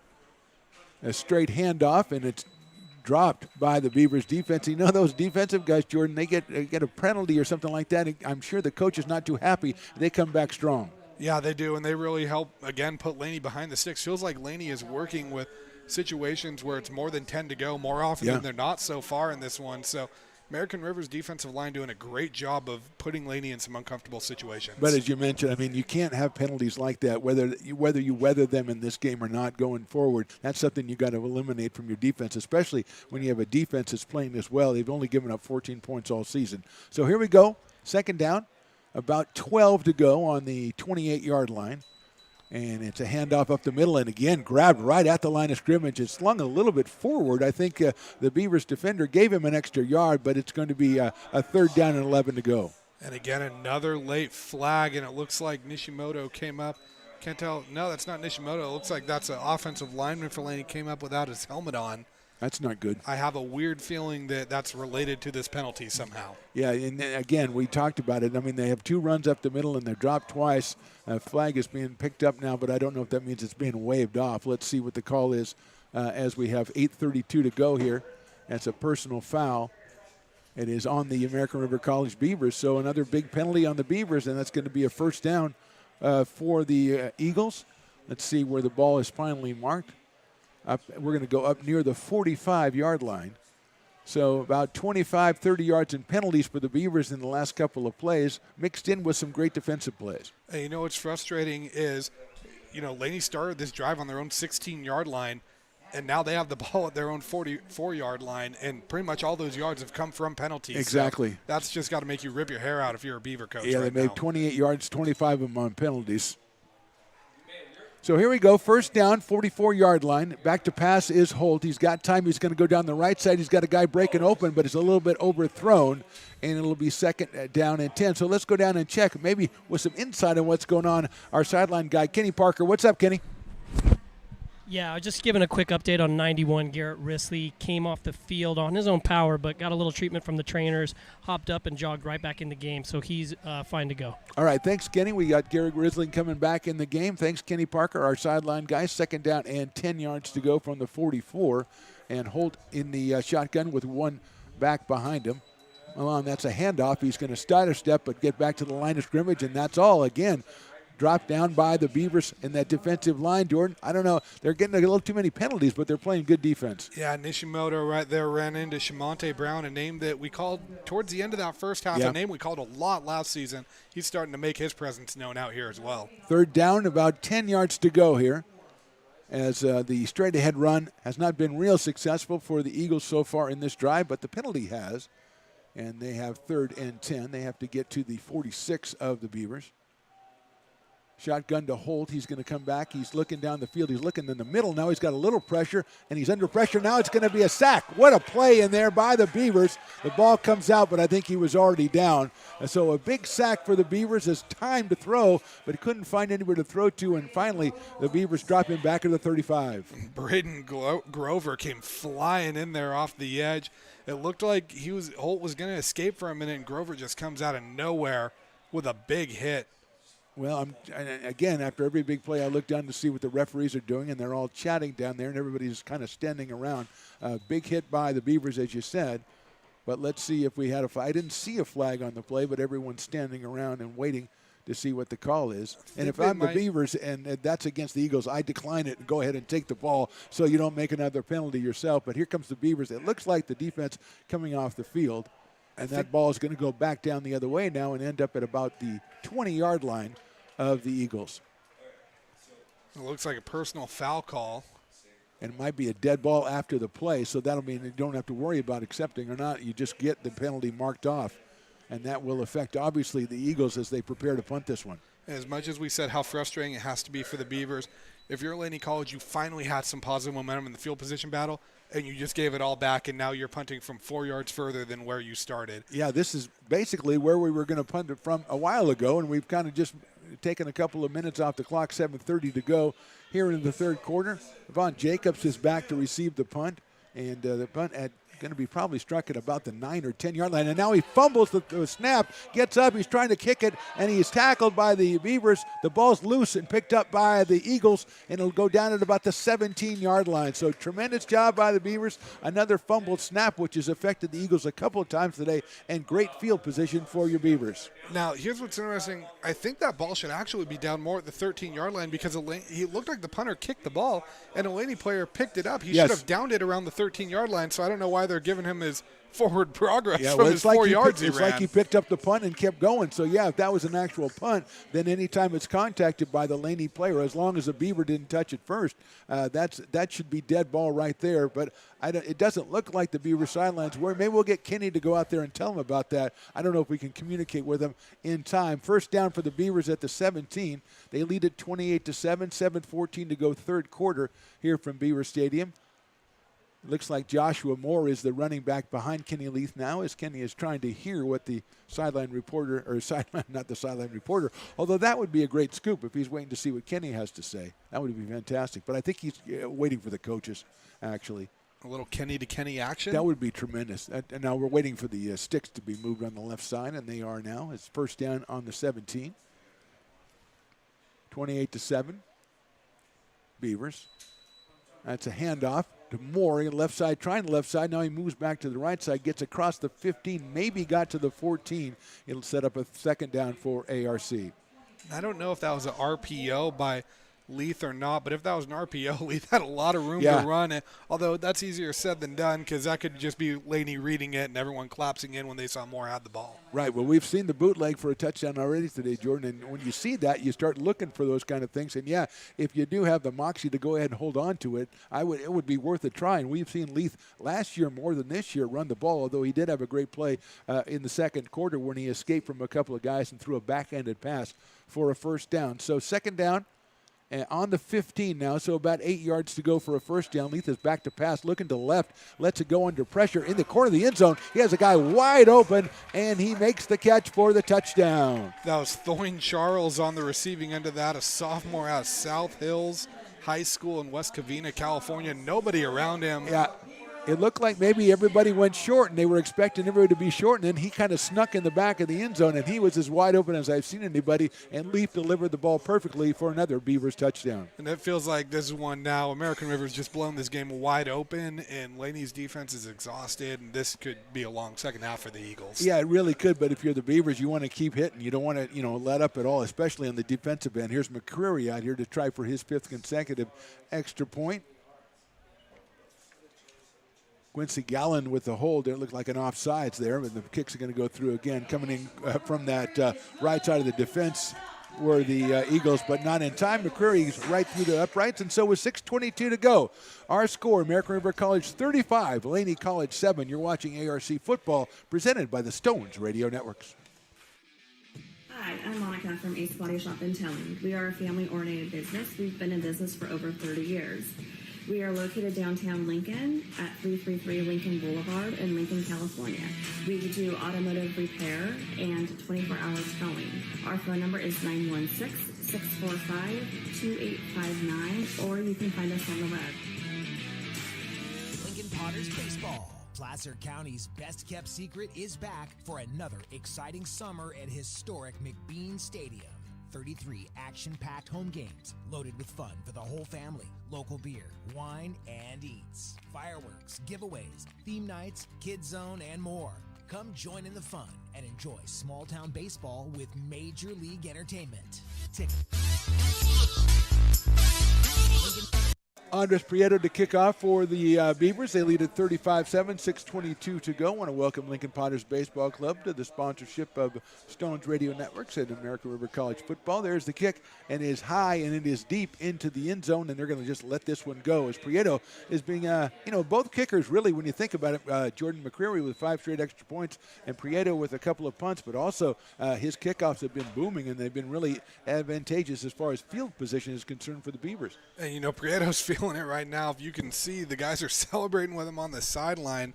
And, those touchbacks are huge right now because if you're pinning them deep in their territory every single time, you're making it that much harder on the offense and it's a big difference. You know, kickers are a different breed. We might just send Kenny Parker over to talk to Prieto during the game because kickers are different. They don't follow any rules. You wouldn't do that with a linebacker, but maybe with a kicker. So here we go, first down. Holt in the shotgun. One running back behind him. He's got a split to the left side. He takes it, he turns and hands it off up the middle. Nice cutback up the middle, but closed down quickly by the Beavers. Be about a gain of 4 yards, set up a 2nd and 6. And I believe that was Sir Charles Mitchell for the Eagles running that football.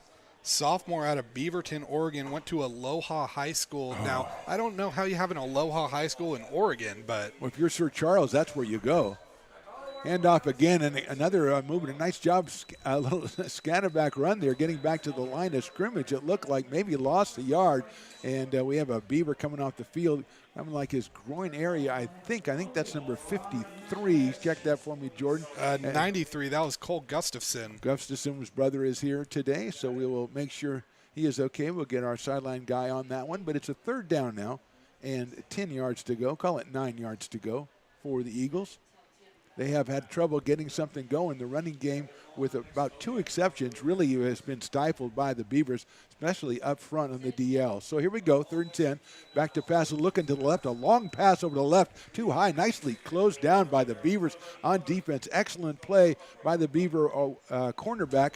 Looks like number 28 right there for the Beavers, and they'll set up a 4th down. Yeah, and that was Brandon Sanders again. There's no question if he got there in time or not that time. That was perfectly timed. And either way, I don't think he would have been able to reel that down inbounds. So another great example of coverage and good defense by the Beavers, who are going to be getting the ball back once again. Yeah, real tough throw there because he's throwing it from the right hash all the way over to the left sideline. And even though it's about a 10-yard gain, it's about a 25-yard pass. So 4th down. Here comes the punt by the Eagles. Last time they fumbled the snap. This time he fumbles it again, picks it up, and almost blocked. Great job by the Beavers. It's a short kick. Look out. You don't want it to hit anybody. If you're ARC, it rolls down. Actually, a pretty good result for the Eagles. Gets down around the 36-yard line. So the fumbled punt almost blocked, but pretty successful. And the Beavers will have 1st and 10 from their own 36. And, you know, I noticed it's a different punter in this half. It's actually Billy Hewitt, our Shropshire Revolution Oh, friend. there you go, yeah. You wonder if there's maybe a little disconnect going on with him and the long snapper or something, because really that's 2 punts now that he's been in, and both times the snaps have been bobbled a little bit. Yeah, but the snaps didn't look that bad on that, especially on that last one right there. It looked like it was a little bit to his left, and maybe he was already, in his routine. But it'll be 1st down for the Beavers at the 36. We'll see if Kenny Leith is still in there at quarterback as they lead at 35-7. Just over 5 minutes to go, 3rd quarter. They're going from our left to our right, and a handoff. Quickly in the backfield, hit, and then back, trying to get back to the line of scrimmage, and I think he almost did. The Beavers are going to have a 2nd and 11. And it looked like a lot of different Eagles were there along for the ride, but 52, Jackson King, he was the one that was really hanging on to Moore that whole time. Felt like he had a hold on him the entire time he was running around back there, and then finally he gets some support to help bring him down. Yeah, Josh Moore, not the guy you bring down one-on-one usually, but good job by the Eagles to stay with it, and I think there is a loss of about a yard, so it's 2nd down, just a little over 10 yards to go for the Beavers. 4:25 to go. I think you can expect to see a lot more running from the Beavers from here on out.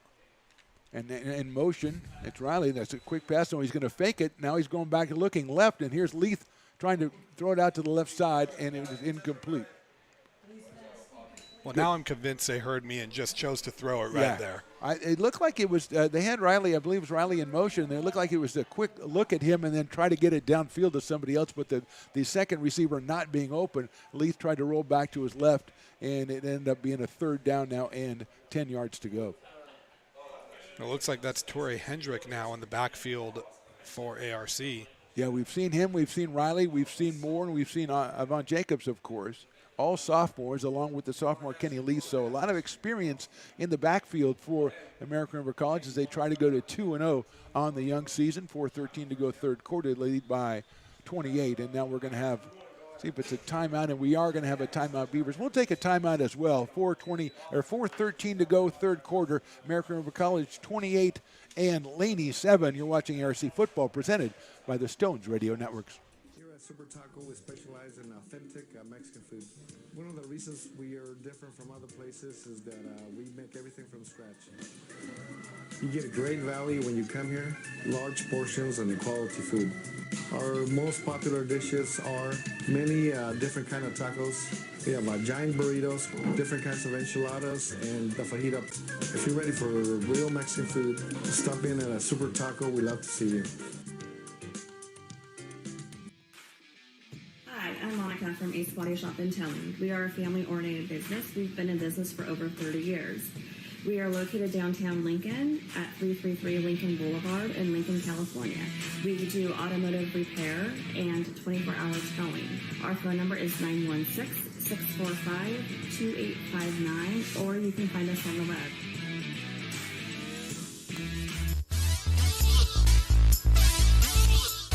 Back to the action at Beaver Stadium, 35-7, 4:13 to go third quarter. Mark the Phantom Low, Jordan Georgeson up here. Kenny Parker down on the sidelines bringing us the updates. Kenny Leith in at quarterback. Torrey Hendrick back there with him and is a 3rd and 10. He's got 2 wide receivers out to the right. He's going to go back to pass. He's under pressure and he's hit from behind. The ball gets away and it's going to be covered by the Eagles. The sack and the fumble and the recovery from the Eagles, and they're going to have a first down on the Beavers' 26-yard line. And we've seen it all game, Jordan. The Eagles have put on a pretty good pass rush, and that time it paid off. Yeah, and guess who again? That was Big J Henry Big on J. that on the hit. I didn't see who ended up with the recovery, but that's exactly what you needed if you're Laney, the type of thing that can help maybe spark your team and give you a chance to get back into this game. You're going to make a cult hero out of Big J today, and I think his performance warrants it. I'm not saying it doesn't, but you just enjoy saying Big J. It's it's really fun to say. It And at is. this point, I think you have to change your legal name to Big J Henry now. I think you do, and I will put the paperwork in on the 28-yard line, actually, for the Eagles. Jackson Holt, the quarterback, the 6'5" freshman out of Oakdale High School. It looks like that's a new running back in there for Laney. That's Corey Cola. Corey Cola in there, and there's back to pass. He's got time going for the corner of the end zone. It's up in the air, double team, and high pointed by the Beavers. And let's see if they might have had an interception, but it looks like the Beavers acting like they almost had the interception, but didn't. Let's see. And it is incomplete. Another almost interception for Ken Tilford, but it looked like Slade Wilson came in there. They were both going for the ball, and it's not like baseball or basketball where you're communicating. Both of them want that interception for themselves, and they collided. And now Laney's going to get another chance to avoid disaster. Yeah, both of them want the interception, but they both want that to be incomplete, and they both did their job. So second down from the 28. And back to pass again is Holt. He's got to go over the middle. That throw is behind the receiver, almost picked off by the Beavers. Yeah, that one almost looked like a free interception for Caleb Larson right there. I don't know if the pass was just behind him or he was looking for someone beyond that, but quick third down, and you're probably out of kicking territory if you're Laney, and this is unfortunately an all too familiar territory if you're an Eagle fan. Yeah, that's a 45-yarder. So let's see if they can convert here on a 3rd and 10. We've got trips out to the left side, 1 wide receiver to the right. Running back behind Holt. He's going to quarterback draw, get up and close down quickly and hit hard at about the 25-yard line. So it seemed like a good idea when he did it, Jordan, but I don't think it turned out to be one. No, it didn't turn out to be one, but I do think you salvage yourself some field goal position. And, how about Holt right there lowering his shoulder? Yeah. Like we said earlier, he's standing at 6'5", 225, and an Oakdale kid, so he's got some of that farmer strength right there. So we're going to have a field goal from about the 31, makes it a 41-yard field goal. We'll make sure we get that kicker, see if it's our guy, Billy. Looks like it is number 91, Billy Hewitt. Okay, Billy Hewitt, a 41-yard field goal. It's a low snap. He gets it up toward the goal. It's a good-looking kick, and it is good from 41 yards. Billy Hewitt sticks it through for Laney, and they've got 3 points here with 3:11 left to go. Our score, American River College 35, Laney College 10. You're watching ARC Football, presented by the Stones Radio Networks.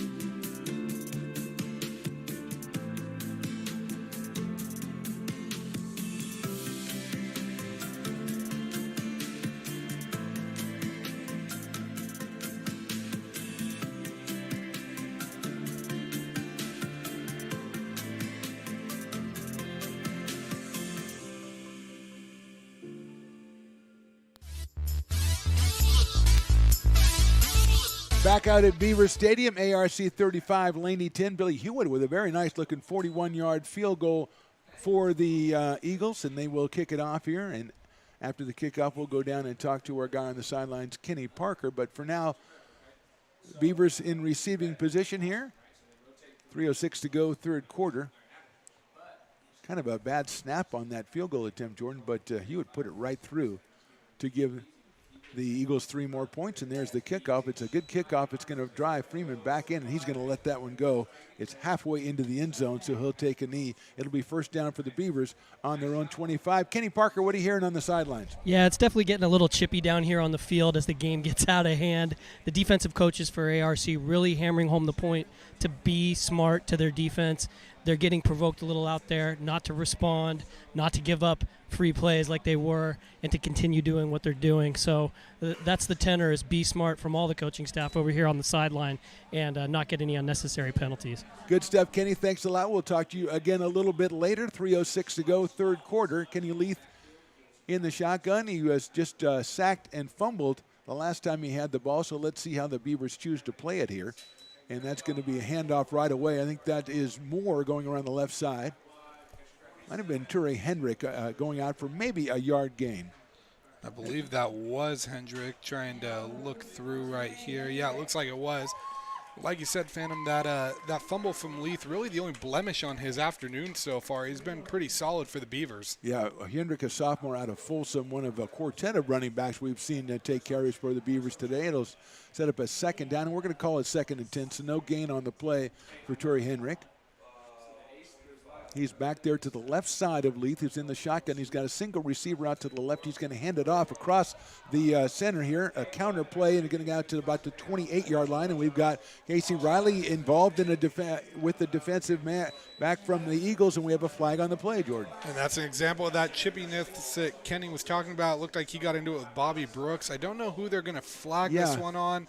I felt like both sides were kind of equally aggressive there, but Brooks did have a little bit of a later shove than Riley did, and as coaches say, they rarely see the first one, but they always see the second one. You're going to wave that flag off. I think exactly right what you said, and like Kenny was saying, there's a lot of trash talking going on there, and you've got to be able to ignore that. That time it just looked like two guys got involved, and there was a little pushing back and forth. I think the refs were right to wave that one off. So 3rd and 8 to go. Call it 3rd and 7. The ball on the 23-yard line. Couple of backs on either side of Kenny Leith. The sophomore out of Rockland. He's going to turn around. He's going to hand it off up the middle. It's Hendrick again, and he's going to get up over the 31-yard line to the 32 or 33. That's a big first down for the Beavers, Jordan. Yeah, that is. And, right when it felt like Laney had some momentum going on defense, maybe you get a score, force a 3 and out. Hendrick comes in with that big first down, and now American River on the move once again. It's funny because the Beavers have all kinds. They've got Avant Jacobs, who's more of a speedster. They've got Josh Moore, who's kind of both. And they've got Riley and Hendrick, who are just like bowling ball guys up there, and they're really hard to bring down. And Torrey got a little bit of speed on him right there and got a little bit of momentum, and he was in there for the first down. So 1st and 10 to go. Ball on the 36 of the Beavers. Minute and 25 to go in the quarter. Beavers lead at 35-10. Leith is going to take the ball, hand off up the middle, and another good gain, another run by Hendrick back up to the 42-yard line, and that's encouraging for the Beavers, that offensive line cleaning some holes up, Jordan. Yeah, and what I think is the best thing about that backfield that you talked about earlier is you have so many guys that can carry the load. You're probably saving some stamina and some wear and tear later in the year when you have 4 or 5 running backs that you can call on in a position like this, and an offensive line with a lot of moving parts that you can call on to just really wear this game down and wear down Laney. Yeah, end of the season. Also at the end of a ball game, all of a sudden in the 3rd or 4th quarter, you pull out a Riley or a Hendrick who hasn't got that many carries, and they're running with fresh legs. So it's a second down, about 4 yards to go from the 42 here. They've got to go just past the 46. And that is a straight handoff up the middle and met by the Eagles, but kicking forward for a couple of yards, probably got 3. It'll set up a 3rd and 1.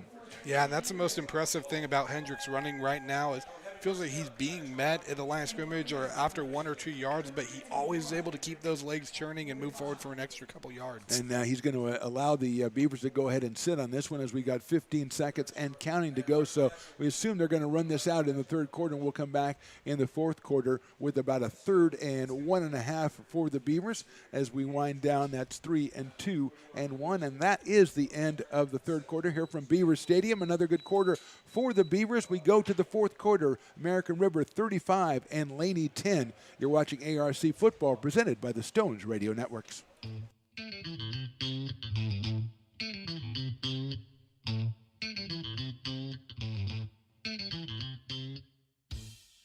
Oh, I love baking. I've been doing it my whole life. Grateful Bread was started because I needed the job.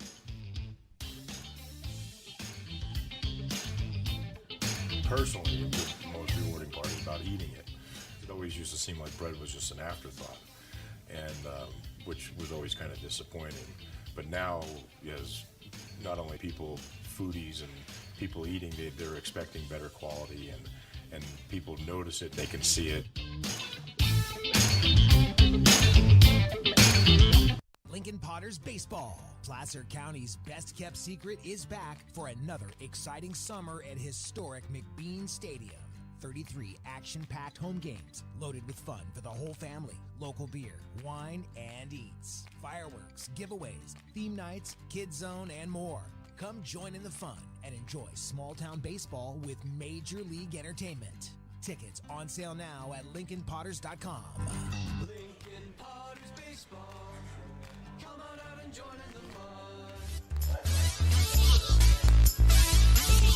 3rd and 1 for the Beavers. The handoff up the middle. He's going to get the first down and more. Coming up over the 50-yard line. It's going to be first down for American River College. That was Casey Riley right there again. Beavers are really just going with power right now. Just grind down this clock and really keep that offense on the field as long as possible. And as you mentioned, Jordan, let's give some credit to that offensive line opening up those holes. The runners are running the ball very well, but they're having a little bit of room to move, especially on that third down they converted just a minute ago. So as we enter the fourth quarter, it'll be first down almost at the 50-yard line for the Beavers. Kenny Leith at quarterback, and they are up 35-10. Riley, Hendrick, Moore, Jacobs, they've all played a part for the Beavers here in the running game today. Beavers letting as much clock run out as they can before the play is run. Leith in the shotgun, turns around, hands it straight up the middle. That's Josh Moore, and he is caught, but he gets away, and he's going to get in. He's going to get almost down to the first down at about the 42-yard line. So he is a really impressive runner, Jordan. We saw it last year. We're seeing it again today. Yeah, and Moore, that's a name we haven't called in a few minutes, but again, just showing the depth of this Beaver backfield. And you know, it's funny when the guy who's probably your leading rusher is being the one that's being called in to relieve the running backs right now in the fourth quarter. Well, that's what's nice about having that system, though. Everybody gets their shot, and everybody is fresh when they get their shot. And when we have an offensive line that's doing the job, and as you mentioned earlier, the Eagles have been on the field a long time today. So second down and about 2 yards to go. Leith with a running back about 3 yards behind him. That is Moore. He's going to turn around. He's going to hand it to him. He's got a little room on the left side. He's trying to run to the outside. He gets away, and he's going to get down inside the 35, down to about the 32-yard line. So Moore had an opening there, Jordan, but he decided to go outside, and it was a good decision. Yeah, it was a great decision. Had a nice little stiff arm there, and then a little bit of green grass. Gets another first down. The only downside of that play is he goes out of bounds, but it's only out of bounds until the sticks are moved and the clock's running again. Yeah, and they go ahead and they run it. We're getting down to 13 minutes here left to go in the game, and Kenny Leith is talking to his coaches on the sideline. So far, whatever the coaches are saying to do, it's working out pretty well. Yeah, right now, American River really has Laney's defense in the palm of their hands, and they're just doing what they want to with them. Just no mistakes like they had the turnover a couple of minutes ago. They don't want to do that again and just keep possession. And Moore behind Leith in the shotgun here. On first down, he's going to fake it. He's going to throw it down the right side. He's got a guy breaking open in the corner. The ball is in there, and it is a touchdown. What a throw by Leith to the right corner, and a great play, a 32-yard play for the touchdown, and the Beavers put 6 more up on the board. Beautiful throw by Leith there. He finds Robert Freeman, just drops it in the breadbasket. Couldn't have had a more perfect throw than that. And right now, Beavers are just running away with this one. Really impressive. We talked about Leith earlier with a low and outside on a timing route. Since then, he's dropped 2 perfect passes to 2 wide open receivers. Actually, that one not wide open, but great to see Freeman get up on the board. So here's McCreary going for the extra point to make it 42-10 for the Beavers. Snap is down, kick is up, and kick is good. So a pass to Freeman for the touchdown, another 7 points on the board for the Beavers. They are rolling, 12:35 to go in this one. Beavers 42, Laney College 10. You're watching ARC Football, presented by the Stones Radio Networks. Here at Super Taco, we specialize in authentic Mexican food. One of the reasons we are different from other places is that we make everything from scratch. You get a great value when you come here, large portions and quality food. Our most popular dishes are many different kind of tacos. We have giant burritos, different kinds of enchiladas, and the fajita. If you're ready for real Mexican food, stop in at a Super Taco. We'd love to see you.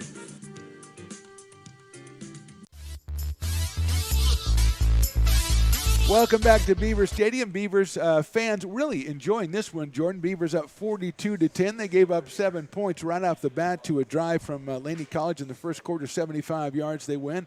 But since then, it's been all Beavers as they lead at 42-10. Another touchdown pass by Kenny Leith, this time to Robert Freeman. His 3rd touchdown pass of the game as he is the sophomore from Rockland. Very impressive. And here's Andres Prieto from Placer High in Auburn with the kickoff. That one a little bit shorter than usual, but it is a yard deep, and they're going to go ahead and play it as a touchback. So Prieto, the weapon kicking. Kenny Leith, Robert Freeman, the weapons on offense. And Jordan, I know it's 12:35 left to go in the game, but you got to be happy if you're a Beaver fan with basically everything you've seen except maybe a couple of penalties. Yeah, ARC's really gotten their money's worth out of this one. And like you said, the penalties are really the only blemish on this, and then you have the one turnover, which again, Leith got hit kind of on a blindside hit. So it's one of those where when you play an imperfect game and you still are up big late, you got to be pretty happy with the product. Let's check on the defensive linemen, see if we got some new guys in there for the Beavers as they lead at 42-10. And the guys they've had playing the first 3 quarters plus have been doing a pretty good job. And Jackson Holt still at quarterback for the Laney College Eagles. He's going to go ahead and throw a quick swing pass to his left side, closed down by the Beavers, but up near the first down for Laney College, a gain of about 9. Let's see if we give them 10. And it looks like a few new defensive linemen in there. We're using this trusty, as Stones refers to, a monocle. I think it's a telescope. Lucas Gomez and Raymond Winters, a couple of the new players on the field for American River College, as there will be a 2nd and 1 now for Laney. In motion, that's going to be a handoff in the backfield, well closed down by the Beavers. I don't think he got back to the line of scrimmage. That'll necessitate a 3rd down and short for the Eagles. No, and right now it doesn't matter what defensive lineman ARC's putting in there. They're getting the job done. That was Corey Kola with the carry there for Laney. Ike Kebu, the freshman out of Jesuit, also in the game for the Beavers. And I don't think he got the first down there. And they tried to straight ahead on 3rd down, and let's see, but it not being moved, and we're going to have a timeout. No, we have a penalty, I think. Illegal shift on the Eagles. So that will probably will redo 3rd down there, make it 3rd down and 5, which is probably a good thing for Laney as they didn't make it. 3rd down and 6 to go. And I think if you're Laney right now, the biggest thing is you want to have something that you can build off of going into next week. Absolutely. Don't throw in the towel. Have some positive momentum that you can take with you and, really grow as the season goes on. Again, the freshman quarterback, playing in his 2nd game, so you want to, get him more familiar with the system. So 3rd down, he's going to go ahead and take it. It's an option play. He pitches it out to the left side. They're going to get really close to the 1st down out there, but well pursuit. I think the pursuit, one of the key words of the day, Jordan, the pursuit that they've had on these plays that have gone wide. And I think that's the biggest thing because, no one's going to be perfect your 2nd game into the season. ARC's defense is no different. There have been a few missed tackles, but the difference is when the first tackler doesn't bring them down, there's 4 more navy blue jerseys right there to get them. And they did not make the 1st down on that. They're going to go for it here with 10:50 to go in this ball game. 42-10 Beavers. Eagles are going to hand that ball. No, he's going to fake the handoff, rolls back. He's got a guy on the right side, well defended, and the pitch is out of bounds, I believe. That is, let's see what the call is. It didn't look like it was inbounds. It is out of bounds and incomplete. So the Beavers shut them down, and that has been a really impressive part of the game so far, Jordan, as they shut them down on fourth down and take possession. The pass to the sidelines, the cornerbacks, really good one-on-one defense. Yeah, and that was a great job right there. I mean, Featherstone really made a great catch, but good job by the ARC DBs to make sure he didn't have anywhere to put his feet in bounds. It's almost like they're saying, you can catch the ball, that's fine. We're just going to make sure you go out of bounds with it. Yeah, it was a fourth down, so kind of underreported is the fact that the Beavers are taking over. Quincy Gallen now is in at quarterback, number 9. He is a co-captain on this team. He's a sophomore out of Antelope. He will be taking over from Kenny Leith, who had a pretty good day at the office. And we'll see if we can get the numbers of a couple of other new players, probably giving the quartet of backs a little bit of a break. So Gallen is in there. He is in the shotgun. He's going to hand off right away or up the middle. A nice run in there, cut to the outside, a gain of about 8 or 9 yards for the Beavers on first down. That was Anthony Johnston, a freshman running back from Rockland. You know, the big thing about Gallen getting in there is if you're looking at Laney's defensive lineman, it's a lot of ones that are still in for Laney. So you're essentially getting a young quarterback some solid looks against some ones and some college experience for him. One thing, we mentioned it early, but worth mentioning again, this Gallen, even though the backup quarterback, is a captain on this team, and that's a huge measure of respect for the sophomore out of Antelope as he brings his team up. A second down and about 1 yard to go here. He's got Johnson back. He's a 5'10", 190-pound freshman, as you mentioned, Jordan, out of Rockland. 9:50 to go in this one, and they're going to hand it off to him again. He's got a little more space. He cuts inside. He's inside the 20, inside the 15, down to the 12-yard line. So you take your first 4 running backs out, you put in your 5th guy, and he's looking pretty good out there. You know, it's a great way to instill some confidence in a young freshman running back, is give him a lot of room to run. And as you've said plenty of times, credit to this ARC offensive line for paving the way for him. I mean, it's like an empty freeway out there for these running backs right now. Oh, yeah, like who's ever seen one of those anymore? Come on. So Gallen in there running his first drive of the game. He's got the first down thanks to Johnson's 2 excellent runs. 9:20 to go in this one. Gallen's going to hand off to Johnson again. He's got a little bit of a hole, goes out to the right side, still going, and he's brought down inside the 10-yard line at about the 9. And right now, if you're ARC, I mean, obviously getting 6 points is going to feel good here, but I think what you're most concerned about is getting first downs more than getting touchdowns. If you're ARC, if you can get this ball at the 2-yard line, get a whole new set of downs, that could shave 3 more minutes off this clock. Yeah, and you've got a lot of guys, as we both talked about, the offensive line. You've really got to highlight them. You know, they have been excellent out there. You know, I don't know. They've got a Couple of new guys I know. Coach O loves to rotate his defensive lineman, but now he's got the offensive lineman, even though it's the second group out there. They're clearing big holes for Johnson, and here we go here. They did give him a first down, it looks like, so it is first down at the 10-yard line. Hand off again. He's going to go in that time he's met by a couple of different Eagles, and they're going to stop his forward progress right about the line of scrimmage at about the 10-yard line. So that'll bring up a third down now for the Beavers. They've got to get down inside the 5 for a first. And that was Jaden Clark out of Jesse Bethel High School in Vallejo that led the charge there. And it looked like that was Moore getting the carry on it. So, again, you know, we're still cycling in some of the main running backs. Again, the perks of having a deep RB room.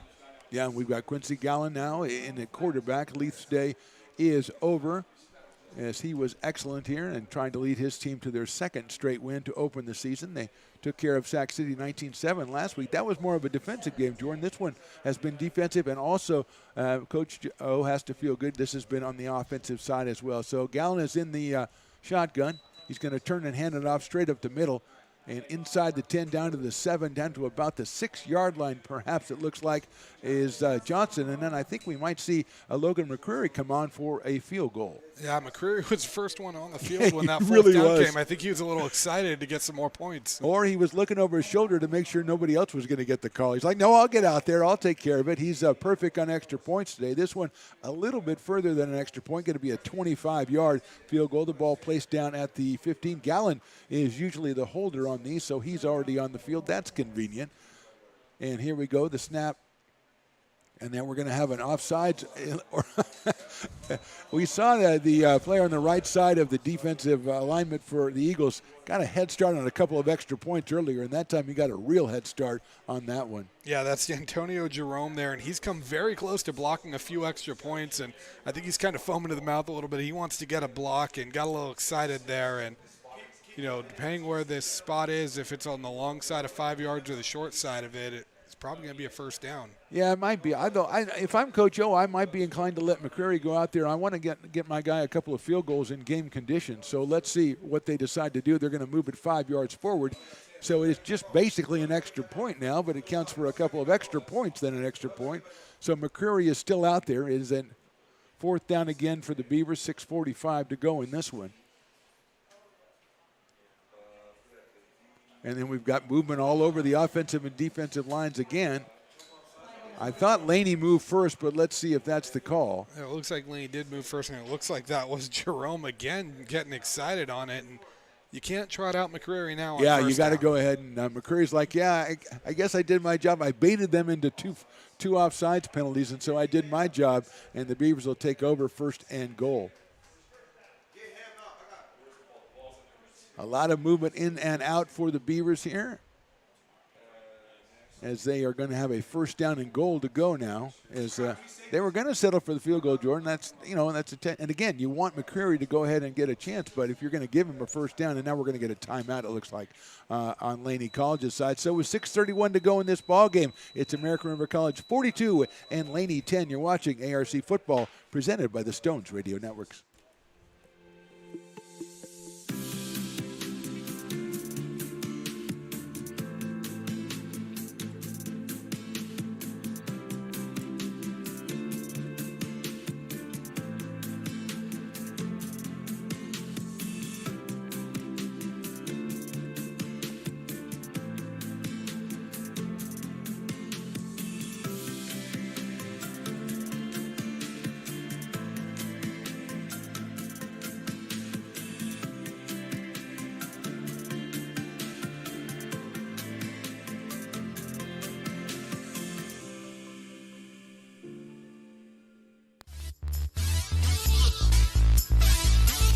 Welcome back to Beaver Stadium. Mark the Phantom Low here with Jordan Georgeson. Down on the sidelines is Kenny Parker. 6:31 to go in this one. It's been all Beavers since the first drive of the game went the way of the Eagles. They had the early 7-0 lead, Jordan, but since then, I think it was probably the defense that got it started first, but a total team effort by ARC. Yeah, defense really set the tone in that second quarter, and then third quarter, offense really blew this game wide open, and right now, it looks like a complete team win. If you're a Beaver fan, you're going to bed happy tonight. Well, you're not going to bed yet. I mean, it's early in the day. I know I'm an older exhausting gentleman. game. I'm very tired, and I know I have to hit the early bird special and then Jeopardy. But it's a full night for me. Hey, with a new baby at home, anytime is bedtime for me. Has anyone ever had an old baby at home? Like a Benjamin Button situation? I don't know. You say with a new baby. All right, so it's 1st down for the Beavers. A very tight formation here. Quincy Gallen in there at quarterback. He is under center. He's got Moore behind him. Also, I think that's Riley in there. Turn around and hand it to Joshua Moore. Well defended by the Eagles. They're going to stack him up at about the 3-yard line and throw him down at about the 9, which is kind of rude to do. But anyway, it's going to be no gain. And it'll be 2nd down for the Beavers. And once again, Big J. Henry leading the charge on that with a group of Eagles that helped bring him down, a flock of Eagles, if you will, I guess. Yeah, a flock of seagulls, flock of eagles. I know you're young, you don't know about that stuff, but a good play. Big J, you give up 42 points, you don't think you get any defensive standouts, but Big J has been very impressive as we go under 6 minutes here. It'll be 2nd down and goal from just outside the 2-yard line for the American River College Beavers, leading this one 42-10. Gallen under center again. He's got Moore behind him. Turns around, he hands it to Joshua. Now he hits the left side, cuts through, and he's going to get into the end zone and score. So Josh Moore with a 2-yard run. Another 6 points up for the Beavers, and they lead this 48-10. Yeah, Josh Moore lowering the shoulder right there. He would not be denied 6 points on that run. And now if you're ARC, after that first drive, you're now outscoring, pending the extra point, you're outscoring Laney 49-3 after that. That's got to feel good. And if you're looking at it, one thing you're really proud of if you're ARC, and you can go ahead and close this one out, is you give up 17 points in 2 games. And at the community college level, that's some excellent defensive play. Yeah, it's something that's going to win you a lot more games than not. We got a late entry here to kick the extra point. That is number 68, Mason Baker, who's going to join the fray out there. The freshman out of Big Valley, 6'8", 380 pounds. So here's McCreary.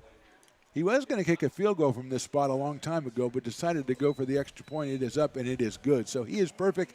7 for 7 on the extra points, and we have a score of 49-10 in favor of the Beavers. 5:38 to go. And you watch Jordan. You watch Josh Baker, and he runs. And you go, that guy looks really good when he's running. A lot of power, a lot of speed. But then you could say that about a couple of running backs today. Really good job, I thought, by the whole backfield quartet. And then you add Anthony Johnson, who looked good in a couple of runs as well. Yeah, it's a really good problem to have. But I mean, ARC really just has so much that they can work with in that backfield right now that you can really call on anyone right now. You know that all these players are that confident in your offense, that confident carrying the football, and that's something that's going to bode well for you as this season goes on. It's funny what Kenny Parker was talking about it from the sideline earlier about the defense cheering on the offense and the offense cheering on the defense. This is the kind of game that gets everybody rooting for everybody else because everybody has a big game. The defense makes big plays. The offense does the same, and they all support each other. And this is a great game to set you up, I think, for the rest of your season. And even if you're on the same team, these guys are still competitive. They see their buddy make a big play or score a touchdown. They're like, I want to get myself on the stat sheet. I want to make a big play. And that's when it's almost a perfect storm and a snowball effect for you guys. That last one, Joshua Moore, definitely a nose for the end zone there as he was hit at the line of scrimmage. And here's Prieto's kick, and it's another beauty, and that is into the end zone. That will be a touchback, and the Eagles will come out 1st and 10 from the 25-yard line. 5:38 to go, and when it's time to check in with our guy on the sidelines, Kenny Parker, what's going on? No, just a lot of positive talk, this time on the offensive side. Coaches letting the players know they're happy with what they're seeing out there. A lot of talk about how the training room, the weight room led to the good practices that is now leading to the good execution on the field. And, they're just executing in every phase of the game on offense, and you can tell. Thank you very much, Kenny. Thanks for your reports down there today on the sidelines. We really appreciate them with 5:38 to go, 49-10 in favor of the Beavers. See if we have a new quarterback. I think we do for the Eagles as a handoff goes straight up the middle down to the 30. Set up a 2nd and 5. It looks like that's number 11 back in at quarterback. We didn't get a last name on him, but I was able to find out his first name at halftime, which is Marcus. Okay, so Marcus is in at quarterback. That nails it down or narrows it down a little bit more. 2nd and 5, or maybe, 2nd and 5 from the 30.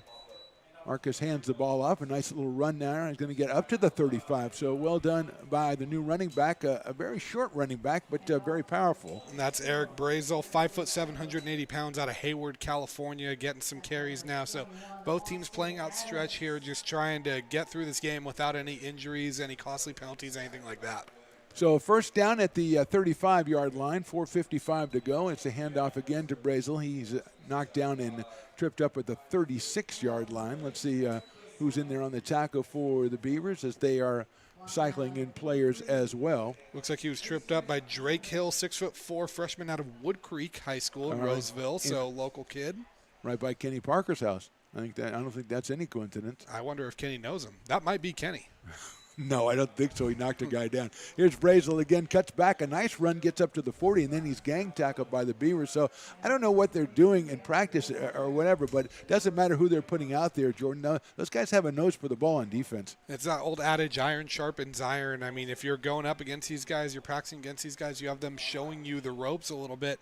You're going to go out there, you're going to be a lot more confident in what to do. Counting down to 4 minutes to go. There's a turnaround and a handoff again to the newcomer Brazel. He cuts the left side. He's going to get himself another first down. So he's been very effective in limited action for the Eagles. He gives them a first down right about the 47-yard line. That keeps the clock moving. Brazel having a good afternoon, good outing, and Laney moving the ball here, maybe a little something positive you can build off of going in next week. And call that the 46, 1st and 10. Our friend Marcus at quarterback. He's going to turn around. He's going to fake it. He's got a pass down the middle. He's got a guy overthrown, and it bounced around a little bit out there, almost intercepted. The pass was off the hands of the receiver, and then there was a defender right there, but he was not able to make the play, so it'll bring up a 2nd down. It looked like that was off the hands of number 85, Will Roberts, a tight end, freshman tight end, and it almost bounced into the hands of Brevin Amiga, but just didn't quite reel it in. And that's one of those, as a Laney fan, you're just watching clenched up Yeah. as that ball floats. Turn around, another handoff to Brazel. He's going to cut the left side, but he's not going to get too much stacked up at the line of scrimmage. That'll bring up a third down and about 10 yards to go, 3:25 left to go in this one. So it's the Beavers, whoever they put out, and they're putting out a lot of different people here on this drive, Jordan, and whoever they put out is doing the job for them. Yeah, and right now we have a couple new ones coming on, Andres Ruiz and Paul Pohahu coming out there. So, a lot of moving parts for ARC here. A lot of guys getting reps, and that's always good. You want to get game action. Turn around, and there's a fake handoff and maintaining the ball, but being chased down the right side at the 50, now going to the 46. And what a tackle by the Beavers on the quarterback there. He got to the 46, short of the first down, but an excellent tackle by ARC. Yeah, and that was a huge hit right there by Robert Maltich. The linebacker coming in with a big hit. He looked like a heat-seeking missile on that one. He was following Marcus running around right in. Another big quarterback and not moving quite as quickly as Jackson Holt. And Matalich caught up with him and dropped him shy of the first down. That set up, I think, a fourth down and about 2 yards to go. And I think this is big because he has to come off the field because his helmet came off. And I believe they are going to get him for a helmet-to-helmet hit. Oh, I did not see that, but okay. I don't know if I fully agree with the call. It's one of those tough situations. I get wanting to protect the quarterback. Oh, absolutely. When they tuck the ball and run, they're a ball carrier at that point, and you can't force a player to stop playing defense. You don't usually see a helmet-to-helmet that knocks the helmet off. That's kind of a strange situation. So first down, turn around and a handoff to Brazel again. He is hitting the backfield and dumped by the Beavers. The ball gets away, picked up by the Beavers. They're coming down, and it's going to be waved down, and it was too late after the whistle. But momentarily, we were going to have a defensive touchdown, but the Beavers, their second defensive touchdown called back, although that was not a fumble recovery at all. So a great play, though, in the backfield by the Beavers. And that was Jordan Wagner out of Lincoln, a name a lot of us are familiar with up in our parts at least, and he got the penetration there. Big hit. He got his helmet on the football, and it looked like the ball carrier was just down, but great to see some freshmen coming in contributing. Absolutely. Great play by Wagner to knock the ball loose. And it's going to be second down. Now the ball is placed at the 36-yard line, so 2nd and 10. Eagles getting the play from their sideline. We're down to 2:25 to go in this one, 49-10 in favor of the Beavers. Turn around, and it's a handoff, and then we're going to have a tackle in the backfield at about the 43, a loss of 7. And again, that's Drake Hill right there. So more penetration by these backup defensive linemen for the Beavers, just showing how well this system works and how sharp this team looks already. It also reinforces what Kenny was telling us about practice this week. Coach O said that to me a couple of days ago, and Kenny reiterated it, that they were really strengthened by the practices they had this week, and that really helped them Tuesday and Wednesday. So here we go, third down. Going to be a pass looking over the middle. It's a crossing route and a catch, I believe, at the 35, but it was down on the ground. A good catch on the play, but no forward progress. It'll bring up a fourth down and about 9 yards to go. That's Julian Milton reeling that one in, number 80 for the Eagles. And different names getting on the field for both teams, so that's beneficial, as we've talked many times as we go to a timeout here.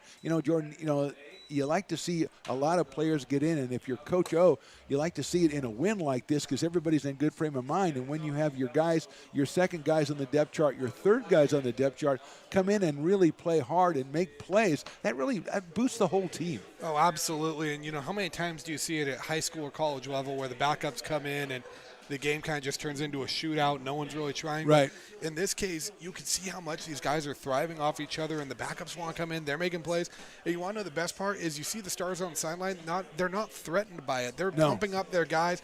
They're celebrating. I mean, I saw Lewis standing next to the offensive coordinator helping call coaches, or call plays. So, it's one of those things where this team, you can see the cohesion together right now, and this team is just firing on all cylinders. Yeah, and the offense matched the defense today. Last week it was more defense. This week it's the offense and the defense. And here we go on fourth down now and 9 yards to go from the 35-yard line. In motion to the right.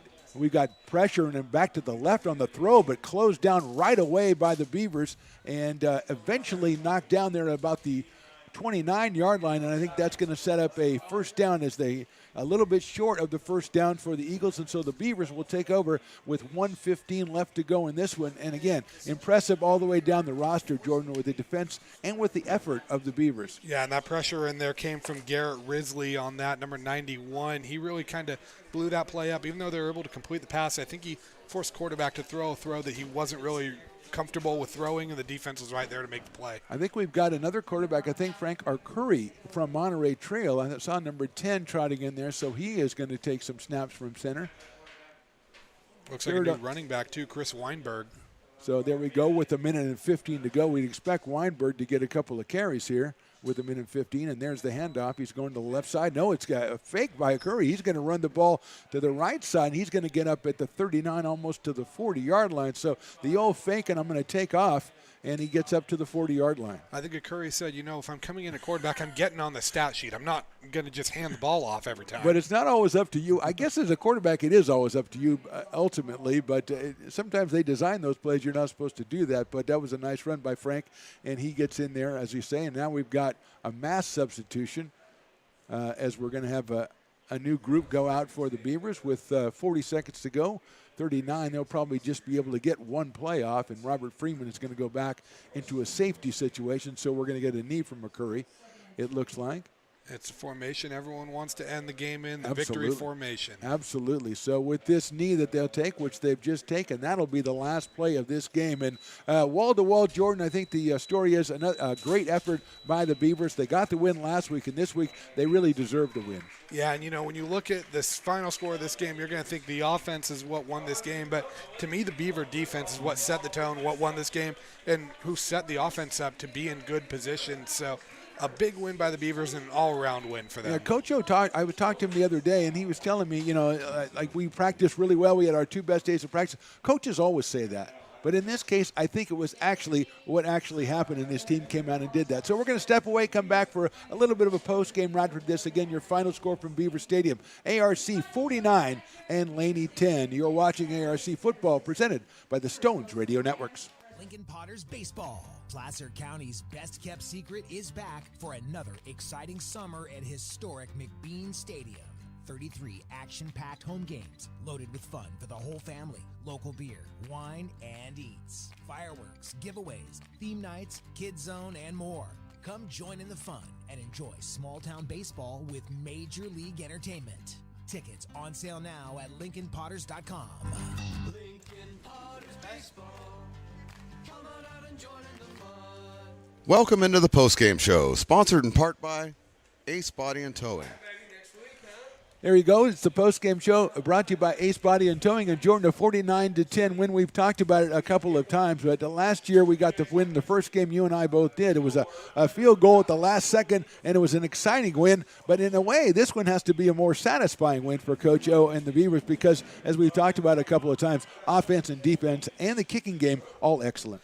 Yeah, and I know Laney took the lead on that first drive of the game, but it really felt like this was a wire-to-wire victory in the sense of felt like American River never had this game out of their control the entire time. And, just all-around great effort. Your quarterback looks good. Your defense looks good. Your running backs look good. It's hard to pinpoint a position that struggled today if you're the Beavers. And if you're the coach, if you're the coaches, you're talking to your team, you're talking about what they need to improve on, you're going to go Austin Powers and go, behave. You don't want those big penalties, and that's the only thing that got in the way today. Yeah, and it's scary to think what the score could have been in this one if the penalties weren't so costly. And that's something that's going to come, obviously you're going to have some games where penalties are going to be a problem, but it's something that you're going to clean up as the season goes on. And I imagine this is going to be a team that looks a lot more polished than they did today, if you can believe that. Yeah, finally, we talked last year. Kenny Leith was splitting time with Matt Carlisle, and it was a system that worked well for Coach O. But this year, Kenny, it seems to be the undisputed starter. He came out here, and he played an excellent game today. He played an excellent game. He did exactly what was asked from him. He managed that offense well. He threw a few beautiful passes, and, he got to take off the pads early, trade off the helmet for a baseball cap, and watch his successor go and play that whole final quarter pretty much. It's got to feel pretty good, and you're going to be pretty happy if you're a Kenny Leith fan. Absolutely. A total team game. Congratulations to Coach O and his team. Our final score once again, American River College 49, Laney College 10. We're back next week, a 1 p.m. kickoff, and American River takes on Fresno City College. So please join us then. Thanks for watching ARC Football presented by the Stones Radio Networks. Goodbye, everybody.